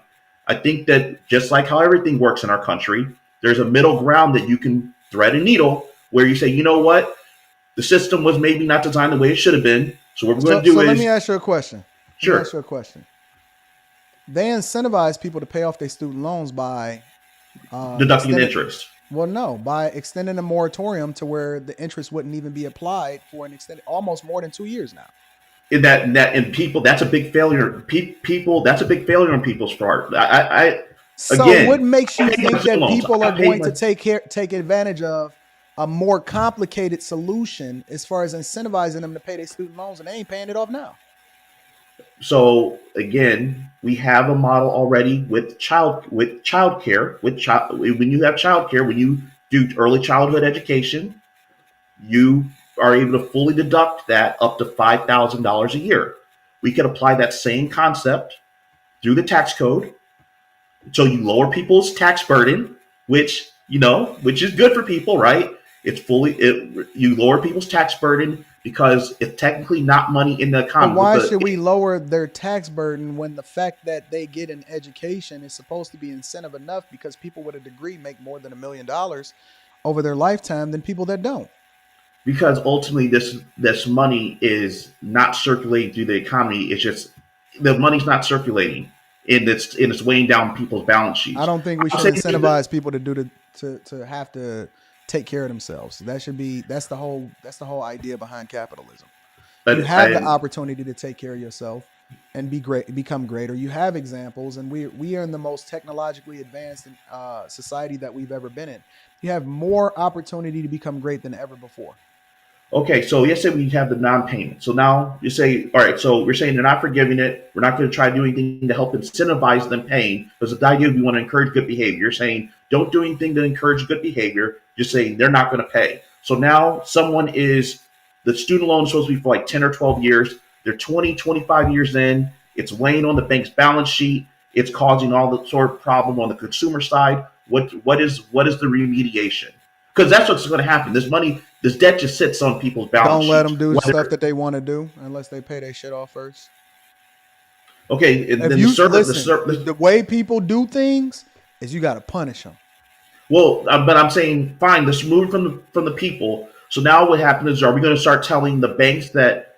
So that means that we're going to tell the banks that, as the federal government, we're not going to insure student loans. That way, they can dole out money, and then they can expect the feds to backstop the funds. I What do mean, I'm just talking through the mechanics of, if we're going to do this, how can we shut the banks down? Because what's going to happen is they're We going to ain't continue shutting to no give out the banks money. down. Why would we shut the banks down? I'm not saying shut down the banks. I'm saying, how are we going to make the banks not continue to give out the loans because they know that they can backstop the risk on 330 million Americans, Well, right? that's the second part of the equation that you mentioned, and that you go through when you actually vet who's getting what loans according to what degree program, and whether or not they meet the criteria to be able to qualify for that loan in the first place.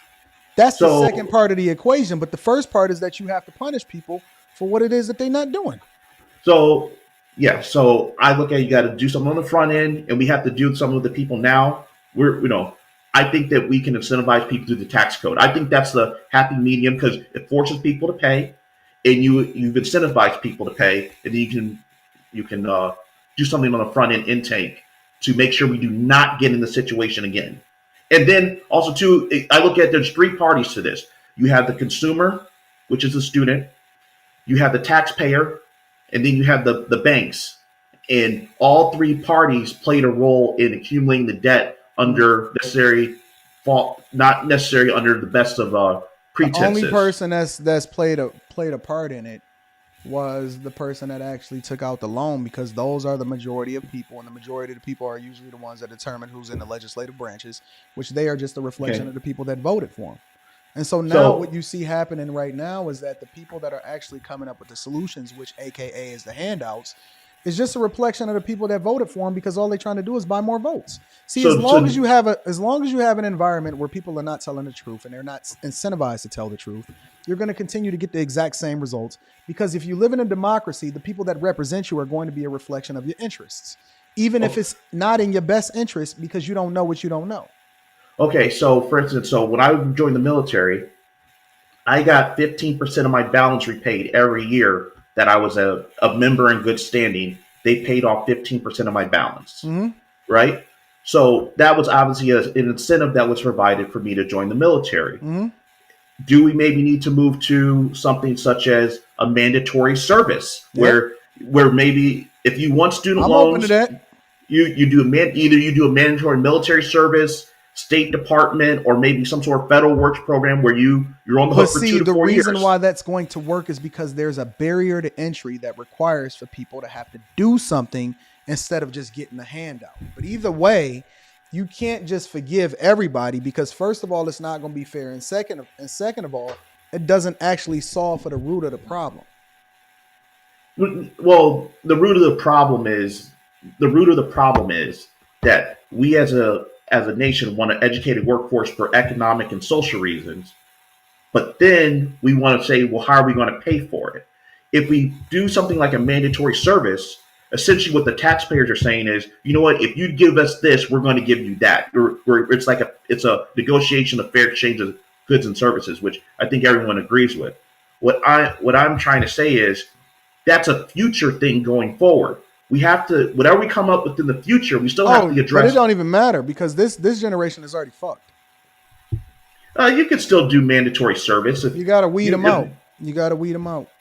This generation is fucked. Their minds is warped. They made up in their mind they're gonna do what the fuck they want to do when they want to do it, and there's no helping these people. And so you're gonna have to just overcome what this generation is doing and get to the next one and make the solutions for the generations that's coming after us. This one is So, fucked. yeah. So again, I am not pro forgiveness. I'm saying we have a 1.7 trillion problem, a 1.7 trillion dollar problem, and it weighs on the economy, it weighs on the consumer, and it causes other issues. There's a solution. I'm looking at this. There's a solution to the problem, other than, it's just never going to get taken care of, because it's just going to continue to fester, because the number was much smaller. This is a problem that was festering 15 years ago, and it festered. And they saw it 20. They were telling us about the dangers of student loans when I was in high school. They were telling us when we were graduating, and they were kind of telling students as we were exiting. They say, if you take out It a doesn't student mean loan, anything, because as soon as people see the opportunity to get that money, think about it. It's kind of like, if you think of NBA players and NFL players, and I do videos and review videos on these guys all the time. And do you know that they have some of the most, they have former players, they got former players that went broke, they got people that work with these guys, they have them come into camp when they get drafted and they say, yo, don't spend your money on this, save your money, do this, don't go broke like I did. And you know what these motherfuckers do? They go out and they do the exact same thing as the people that came before them. Because when you get that money in your face, it's a completely different conversation. You can't undo a lifetime of bad financial decisions and being conditioned to think a particular type of way and think that you're going to change as soon as somebody presents you with a different option. That's not what happens. okay. You gotta let them go. You know what we do in user experience? We dummy proof it. We don't say, hey, we're gonna let them figure out what it is that they want. We lead them down a path based off of where we want them to go. Me and you both know there's UXs that people always figure out a way to break. That's why you have continuous improvement. Which is why I'll always make $1 million a year. Because Okay. as long as they breaking it, that's an opportunity for me to get another bag. I'm just saying, like, humans are inherently stupid. They'll always figure out a way to mess something up. I mean, I agree. so I mean that in the nicest way. That's IT talk, but you get it. Yep. But I'm just looking at it from a solution aspect of, we have to address the problem. And I always look at it, the best way to do it is through the tax code, not someone like President Biden walking out at a podium and saying, you know what, abracadabra, this money's gone, because that there's a moral hazard to that. Whether you did it in 2008 with the banks, or you do it even with the COVID cash that came out when all that kicked off, there was a moral hazard to that too, and people were talking about it, and now it's showing its head, and it's going to show its head while they prosecute all these people for fraud. Shout out to my PVP loan people in the building.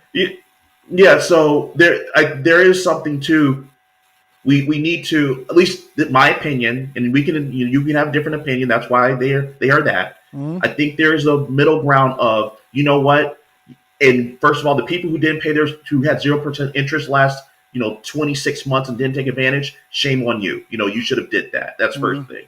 Second thing is, you know what, fine, people messed up, but what we need to do is, just like how we incentivize people working when they have young children, and we do it via child care tax credits, if they have their kid in early childhood education, which is good for society and good because now people can go to early childhood education, and also women and everything can go back in the workforce versus being at home. We can argue yes or no if that's good or not, but I'm just saying that's how the tax code is used.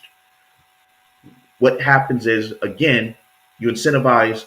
We're going to give you a tax credit on on your principal and interest if you pay your student loans. You already know that people don't. No, that don't resonate. it's not too complicated. It's not complicated. You're being too complicated with people. They don't respond to that. They respond to. It's not complicated. It's not. You know what they complicated. respond to?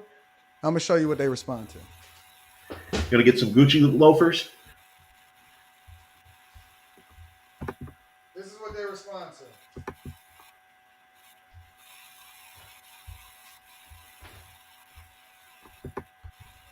This is what people respond to. Hey, yo, you want this handout? I got this STEMI for you.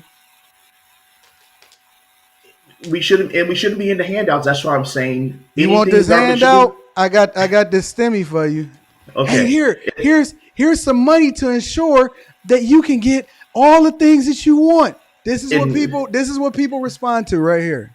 I know. And so this is what they care about. They don't care about any of that other stuff, man. Anything the government does should encourage good behavior. That's what I'm saying. But this is the only way that you get people to listen, is to put this in front of their face. I think you say you can get a $10,000 tax credit. I think that's a pretty big incentive. When you start talking, hey, incentivize and interest and tax credits, they be like, I don't know what the fuck. And then you start doing like this on them, and you know what the girls say? Hey, that's what they do. It's not my fault that people are stupid. You know what I mean? Like, most people, if they understand that they can get a 10,000, people understand that if they claim a kid on their taxes, they get a tax credit, right? It's the same concept. You just let people know if you pay your student loans, we're going to credit you on your taxes. That's all. It's that simple. Look, hey, did y'all hear what my dog Chris said, or did you hear what I said? Ask him to repeat what you said, and then ask him to repeat what I said.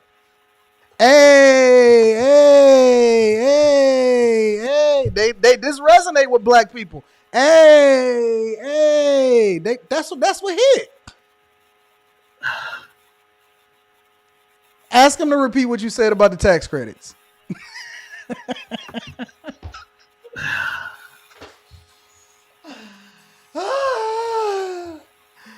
Chris, I appreciate you, big dog. You at least understand. Do you at least understand the technical argument I'm making? Can you concede that? Yeah, I understand it, but that don't mean anything to the general public. Hey, hey, hey, hey. Let's go. Let me go get some rollies for y'all. Let's go. Hey, hey. Hey, How come yeah. people Make it understand? rain on that hoe. She gonna listen. You know what she gonna do? She gonna listen now. Hey, So how come they hey. people generally understood the earned income tax credit coming monthly? It came out via direct deposit. They were doing that for 6 or 8 months. People understood that, and that was just money. They instead of getting it in lump sum at tax time, they got it monthly. People understood that. I'm just saying. Okay. But I'm just saying we have an example. People understood a concept of a tax credit. We have an example within the last 24 months that people understand the concept. Okay. That's all. All right.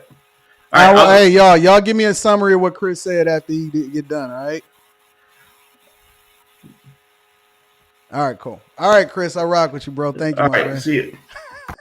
P, what up, P? What's happening, big dog?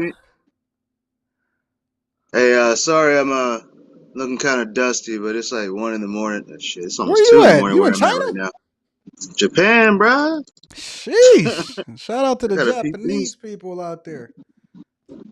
God damn it. Hold on, I'm old now. I gotta put my glasses on. I had some Oh, notes though. snaps, not the glasses. All right, come on, P, hit Yeah, me with it man. then. Reading glasses. I ain't all the way to the glasses point yet. But that mandatory service thing, that ain't gonna work, man. I just retired last year. They're trying to get people out. See They're what I'm not trying to saying? get nobody else in. It's a good idea, sorta, kinda, maybe. Like if something real pops off, but they're not trying to do that. Like I agree. I feel I feel bad for the kids that are coming in nowadays, but go into your 4 to 6, get out, get that GI Bill, and keep it Do you moving. think that we should be forgiving student loans? I'm two minds about this because I went to college, and when I got to the point where I had to decide on if I was going to take a student loan or not, I just I just left. I dropped out because I was like, but my sister, she stayed in, and we're both in our mid 40s at this point. And guess who's still paying student loans? She's still paying her, so she happy that Biden. You should call her today and say, "Hey, listen, you like Biden, Stimmy?" Oh, I'm sure she knows, but I'm just saying, like, I never had him, but she graduated college What she graduate with a degree over, in? man, what was it? I think it was like business administration with, Oh, basket weaving. um, Absolutely. yeah, Another basket weaving degree. I really couldn't tell you. It was some liberal arts junk though. But I mean, she works at Duke now, so she makes good money now, but she's still paying those loans like Basket 20 weaving odd degree. years later. So Mm. it's wild. I saw that. I did the math. I was like, I can't do it.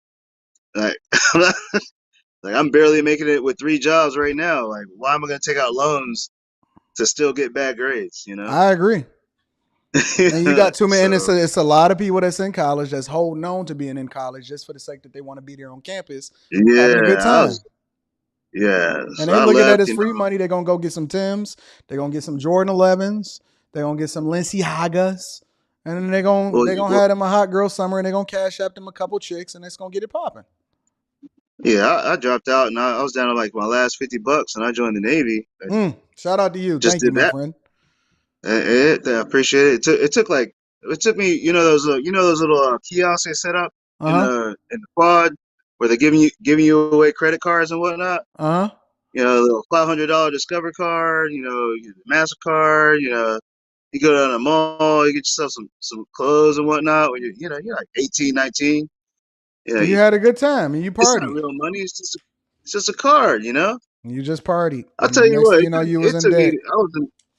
debt. I was in the Navy like 5 years before I paid off that dang Discover card, man. See what I'm saying? It's a setup. I It's agree, a P. setup, man. All right, my And friend. I appreciate you. Give me your final thoughts, big dog. all right. Hey, my biggest thought is people need to educate their kids on how money works. You can forget Because it. They out here having a hot girl summer. Have you seen O'Shea when Duke Jackson's channel? They weaving and sandling it up, my friend. yeah, but he's always about that guy. I Don't even love get me O'Shea. started on that. Yeah, but don't even get me started on that guy. He's like, especially black people. Come on, bro. But it's Everybody's true the though. same. It's true, It's just man. like but yeah, we're not financially educated. You need to let them know before they get out there like that. And then And then they gonna still there was a take guy. it, and then that's gonna be There the was end a of it. guy like two guys before the previous person. He was talking about if we could just thread the needle, the government could just thread the needle. I'm like, Everybody one is thing I always know. dependent on the government to fix them, and that's not. One thing I can tell you about the government is the thing they cannot do is thread the needle on anything. Everything's going to be a little bit too. It's going to be too far this way or too far that way. It's never going to be right where it's supposed to be. Hmm. It's never perfect. It's Yep, I just. got you. Uh, Well, all right, my friend. I appreciate you for coming on the panel. Hopefully, you come back. all right. Have a Thank good you, one. bro. Let me get Uncle Tom in the building. Camcom, I'm gonna need you to get on camera, big dog. Get my dog Uncle Tom. See what the word is. What's up, Unc? I can't hear you, bro. You muted. Unc, you muted. Yeah, can you hear me now? I can hear you now. What's Can you hear going me on, now? my friend? I, I'm all in for the mandatory service. Are you? It's a net positive for the country. It's a net positive for the country. Even for the women? You know what? They want equality. Why Well, they not? can't do the girl push-ups if they go into mandatory service. They got to do real push-ups. They gonna give it to them regardless anyway, just because they're female. So it don't really matter what I'm saying. It's a net positive for it. Like, look, Ooh, you're going to have a lot of women that ain't getting educated. oh, what? Exactly. So, but if we're doing mandatory threes, that means as soon as you turn 18, adios amigos. Hmm. You're gonna be in the service of your choice. I don't think that everything should be mandatory. I think that everybody should have a choice. Oh, But see, I do think that's the that if thing. you want to go down that path, then this is the requirement for you to be able. I'm not sure if the solution is military or not. I'm just open to all solutions. I know that what we got going on is bad. I know that. Yeah, that's for sure. Because I paid off my student loans. Well, 10 years ago, Hmm. and why should I have to pay for someone else that didn't want to pay theirs off? I feel you. That's not fair. And not to only mention the people that went to the tech schools and got their little tech crap, their little tech degrees, and going off after 18 months. They gonna get They're gonna have to get pretty much fined for taking their little short route. That's Yeah. not fair. Well, like I But said, I think that people don't usually do the thing that's in their own best interest, unfortunately. And I think that as long as you continue to give people a choice, they always gonna make the worst decision for themselves. The majority of people. that's for sure. That's for sure. So, But like the person before said, it's always about financial literacy, and that's one thing I say our generation of families lacked and didn't get told from our previous generations. They failed us big time on the financial literacy part, and it's but I didn't sad depend because on my family for people scared financial of it. literacy. I guess I just had an interest on my own. Well, And it'd be good to know something. well, We know it's I bad. think that once We you know get it's bad. exposed to certain things, it kind of incentivizes you in itself for you to do the thing that's in your best interest. But I could be wrong on that one. But here's the thing, I was saying, I have my sister. I'm the youngest out of all four of my mom's kids. When you have your oldest sister saying, "What is a FICA and why they take it? Who is FICA and why they taking so much money Most people from you?" don't know who FICA is. Y'all, You're like, yo, put put a put a one in the chat if you know what FICA is, or if you think it's somebody that's just stealing money from out of your paycheck. And it's ridiculous. I looked at them. I'm like, are you serious? You're literally 10 years older than me. You're asking me something. Who is FICA? Thing is, we give too many handouts, whether it be welfare recipients or hell, the stimmies. Like you said, the stimmy that handout was great for people. They ain't do it. They ain't do. Look what I did. I took that money and invested I it. got you. Why not? If you're gonna give it to me, I'm gonna invest it because you ain't gonna ask for it back. Mm. Why put it in shoes? Why put it into, like you said, clothes and all That's that? that. Then You wouldn't they're gonna find be that. stealing. They're gonna be stealing, Yeah, bro. and it's just bad that we. I mean, I know a lot of people that are in my around my circle. They took that money because most of us didn't make it. Oh, well, Listen, made. we gonna take that money and we gonna have us a good time. That's what Not we me. I do. don't even go to clubs, man. There's no point for me being in a club, nothing like that. So I ain't tossing it out to the strippers, none of that stuff. It went straight to my bank account and to investment account. Yep, I agree with you. All right, my friend. Well, listen, I thank you, man. Thank you for coming up on the panel, my friend. For sure, for sure. All right, bro. Great.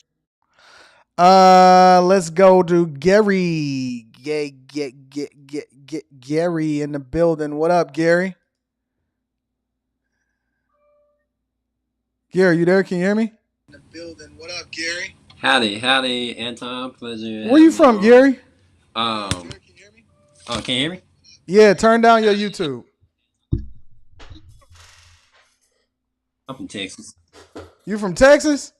Yeah.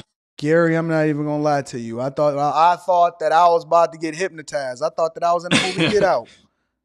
You got the same hat as the dude that was on Get Out. You know that? Uh-oh. 1 second. Huh? There we go. Yeah, go ahead. You got the same hat as that man on Get Out. Oh, okay. Sweet. I was about to do like this on you, Gary.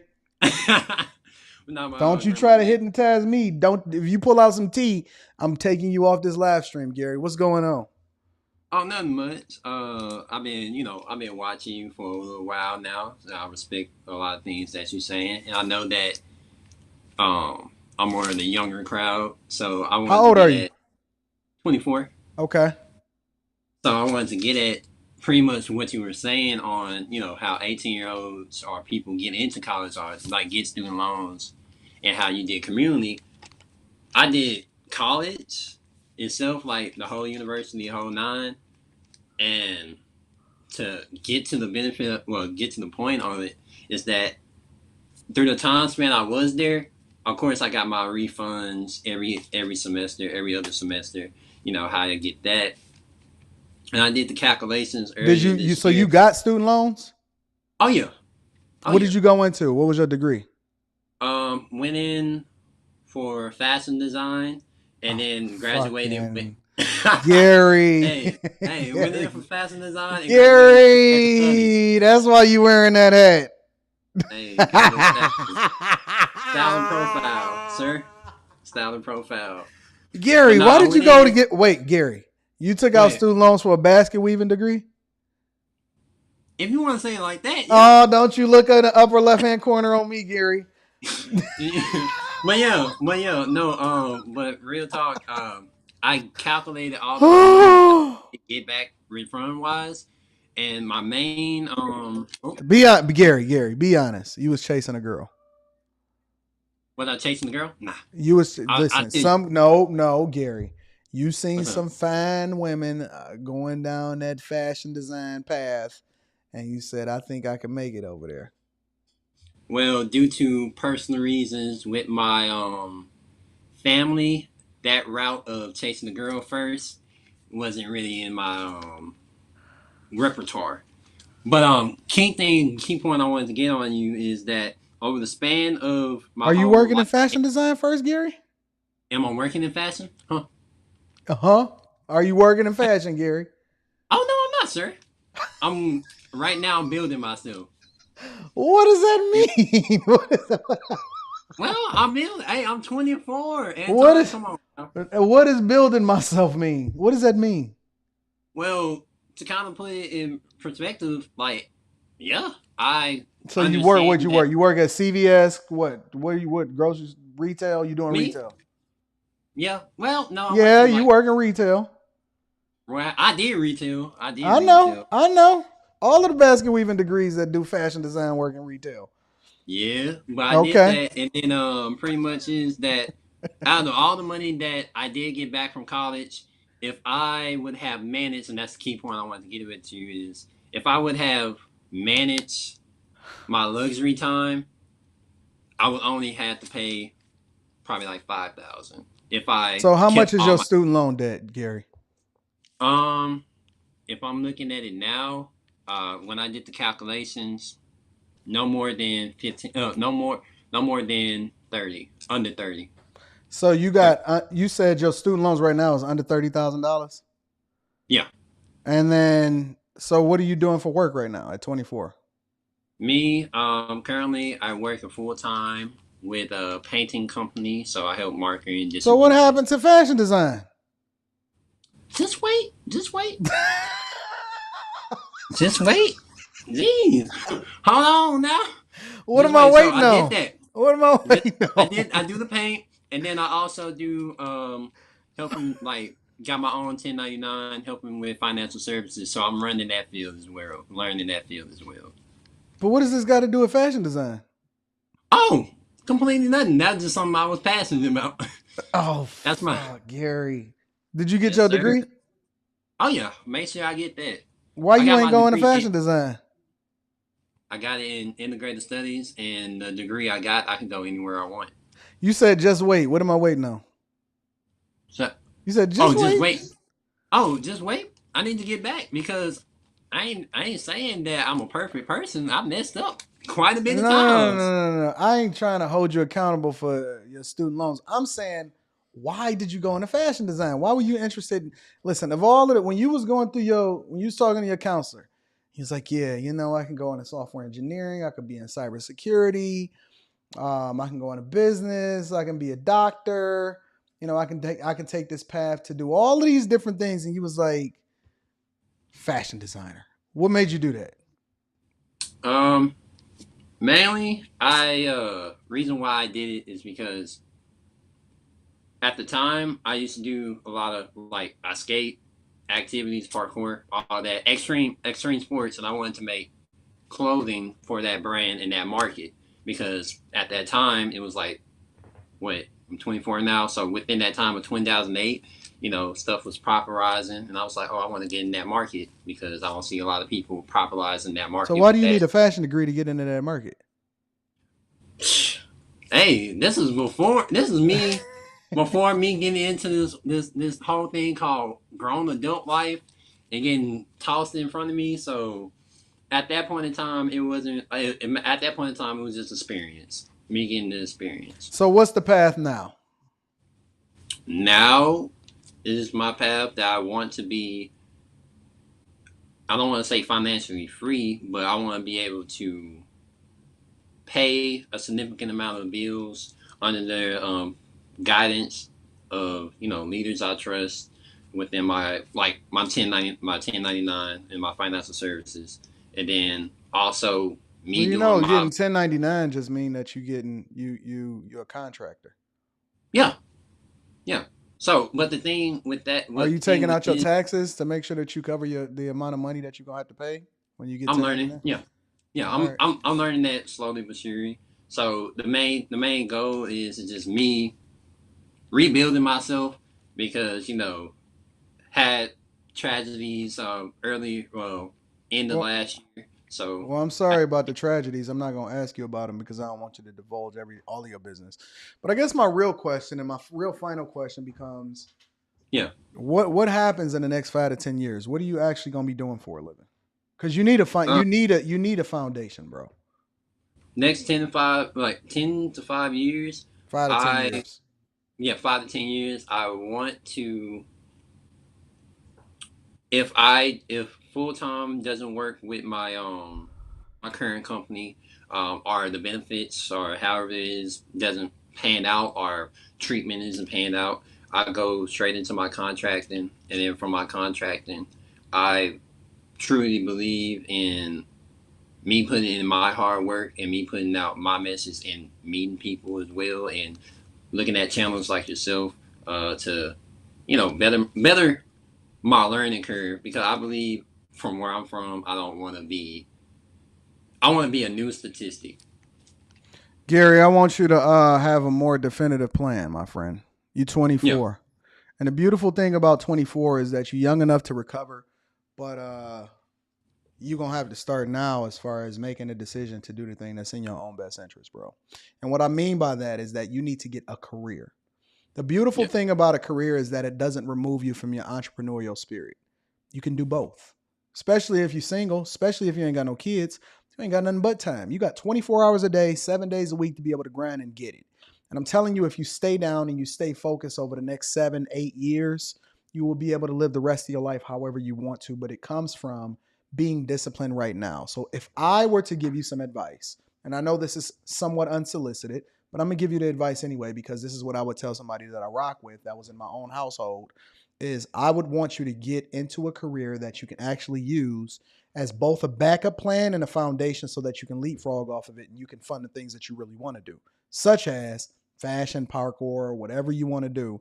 Right now, you're working for money, but you need to Yeah. do the thing that's in your Right. best interest and get some money by going down a career path that actually makes the most sense. And then you don't have to chase money. You just chasing your passion because you can then fund your dreams and do what you want to do. Yeah. As long as you stay financially disciplined and you stay focused and you lean on the things that you learned from yesteryear, then you can start to really level up and become great. I'm gonna just tell you, you kind of ahead of the curve, to be honest with you. No matter how you feel about it, you actually doing really well because most guys don't start to get their lives together until they in their 30s.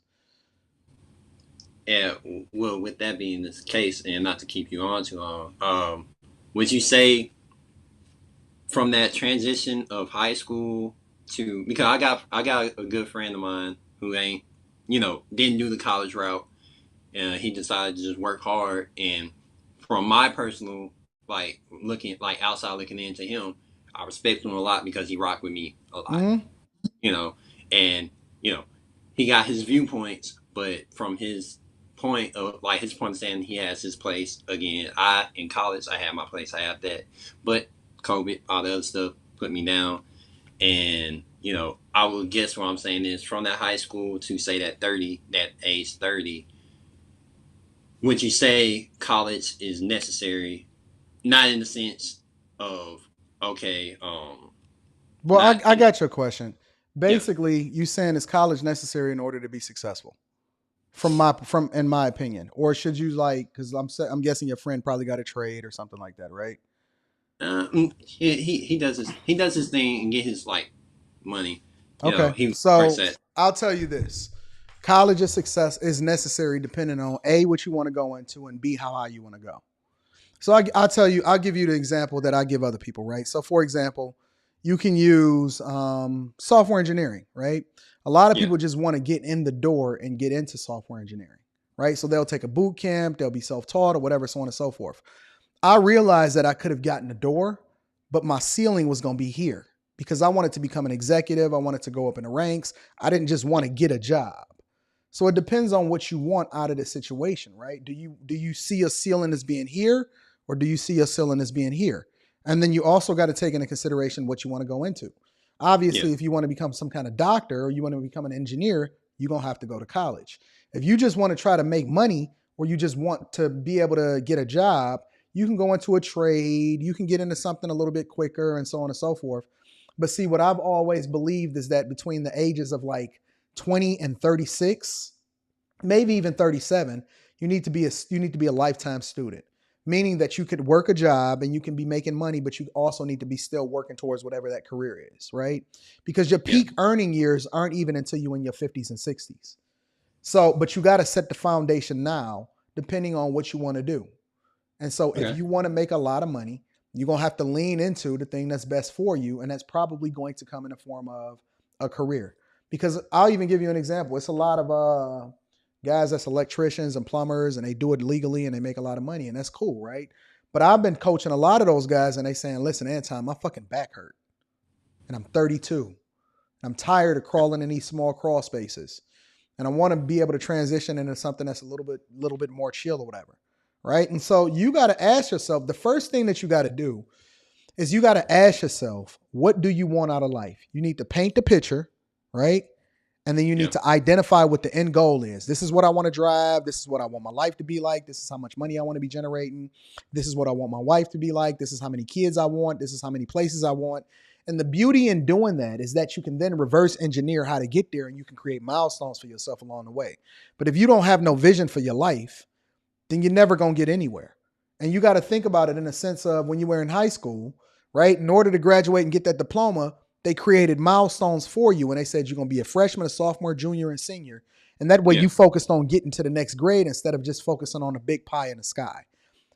Getting that vision, reverse engineering exactly what you want to be, and then creating milestones along the way will keep you, and it'll help you to continue to be consistent in whatever it is that you're going to do. But you're going to have to create the vision for yourself. What do you want? You're going to have to honestly be honest with yourself, sit down and make a decision on what you want. Don't make the decision based off of the shortest path to success. Don't make a decision based off of the people that you see around you. Make a decision based off of what you want your life to look like, and then how you can get there. We can work on that. Creating the milestones and working on that and what the career path is, that's easy. But the hardest thing that you're going to do within the next couple of days is looking in the mirror, being honest with yourself and your situation, and making a decision on what you want your life to be like. And then you can break that down. All right? Yes, sir. All right, my friend, I appreciate you for rocking with me. I'm going to stay with you. Absolutely.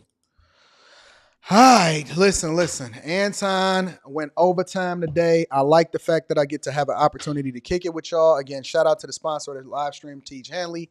30% off your first order plus a free gift. The link is in the description for you to be able to tap in with them. And then more importantly, make sure y'all tap into the Bag Chasers, because what I do is not only do I give you the insight and information on how to be successful, but I also use myself as a blueprint. I show you my W-2s. I show you my schedule. I take you through my day. And I also enable you by giving you every tool you need to be successful, but you also need a community of people that's going in the direction that you're going in. And so that's why we have the Discord attached to it. That's why I fly out to every individual city and I meet up with y'all.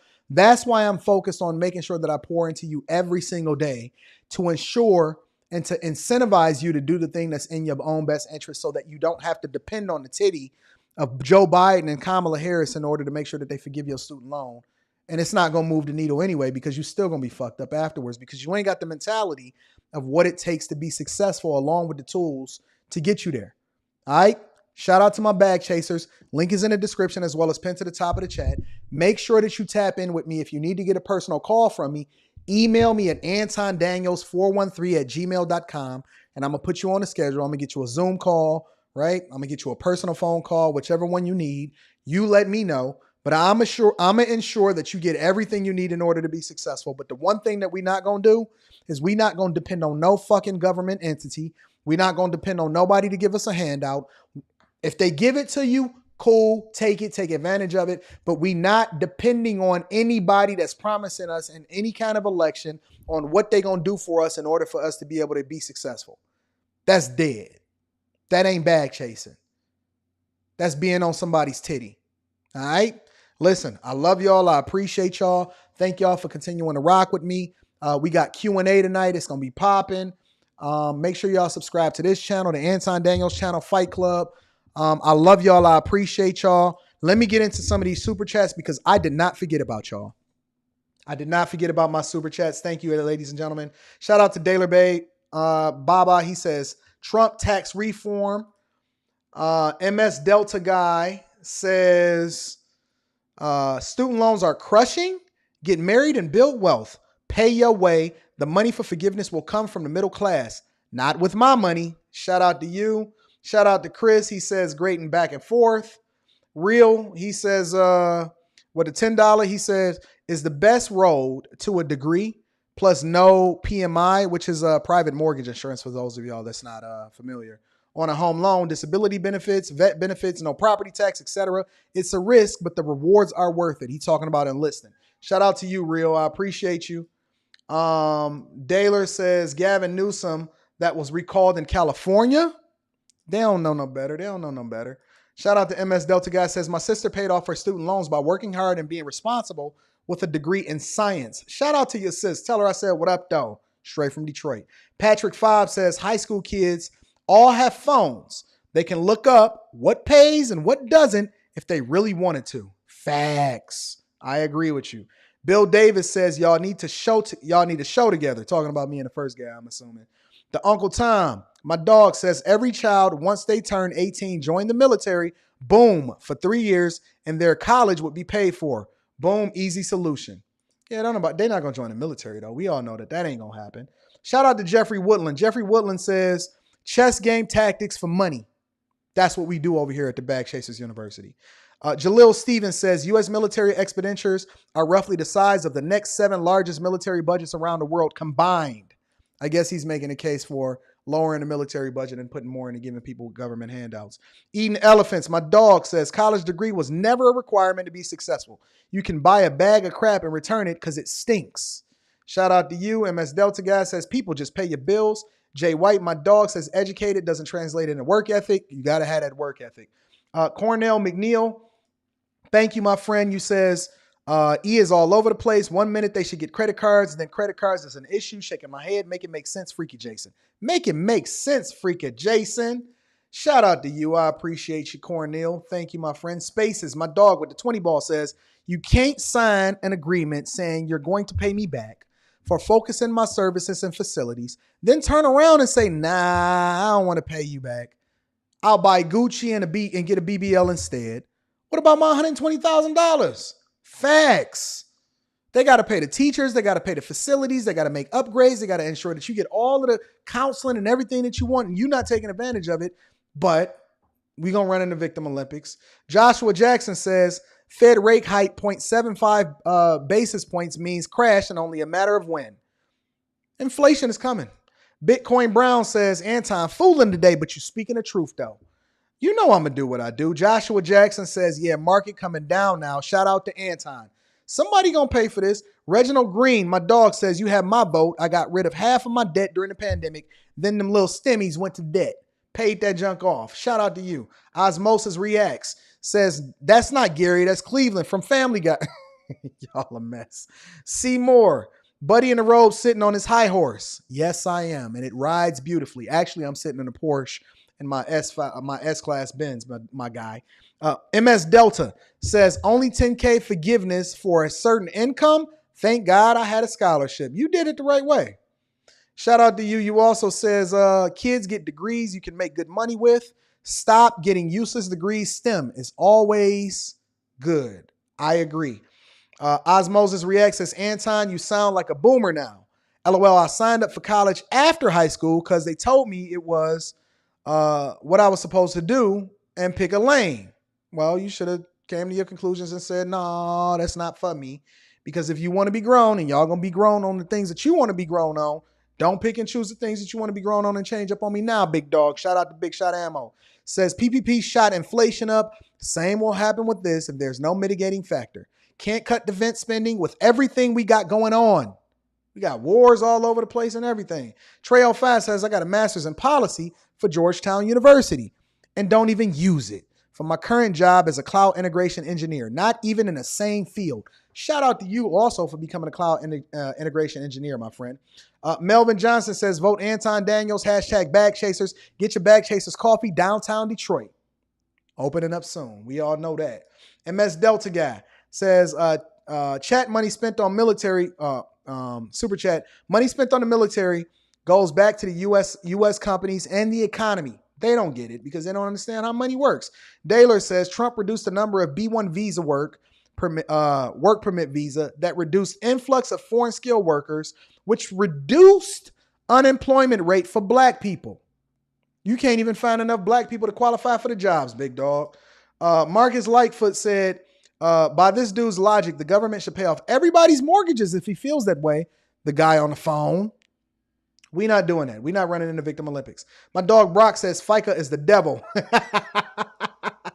Marcel, is it completely forgiven or would the business have to claim it as income? That means you'd have to pay taxes on it. Shout out to you. J Ben, Mystique is not black. I don't know how folks fell for the okie doke. Too damn much says, need that sneaker business video. Hashtag eBlackFam. All right. You can get it.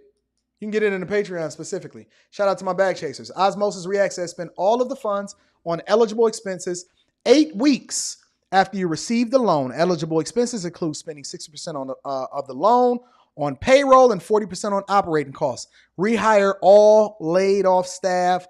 Thank you, my friends. Thank you for everybody that continue to rock with me. I have to make sure that I read every super chat, every cash app, and everybody that sends me anything. I want y'all to know that I appreciate you. I love you.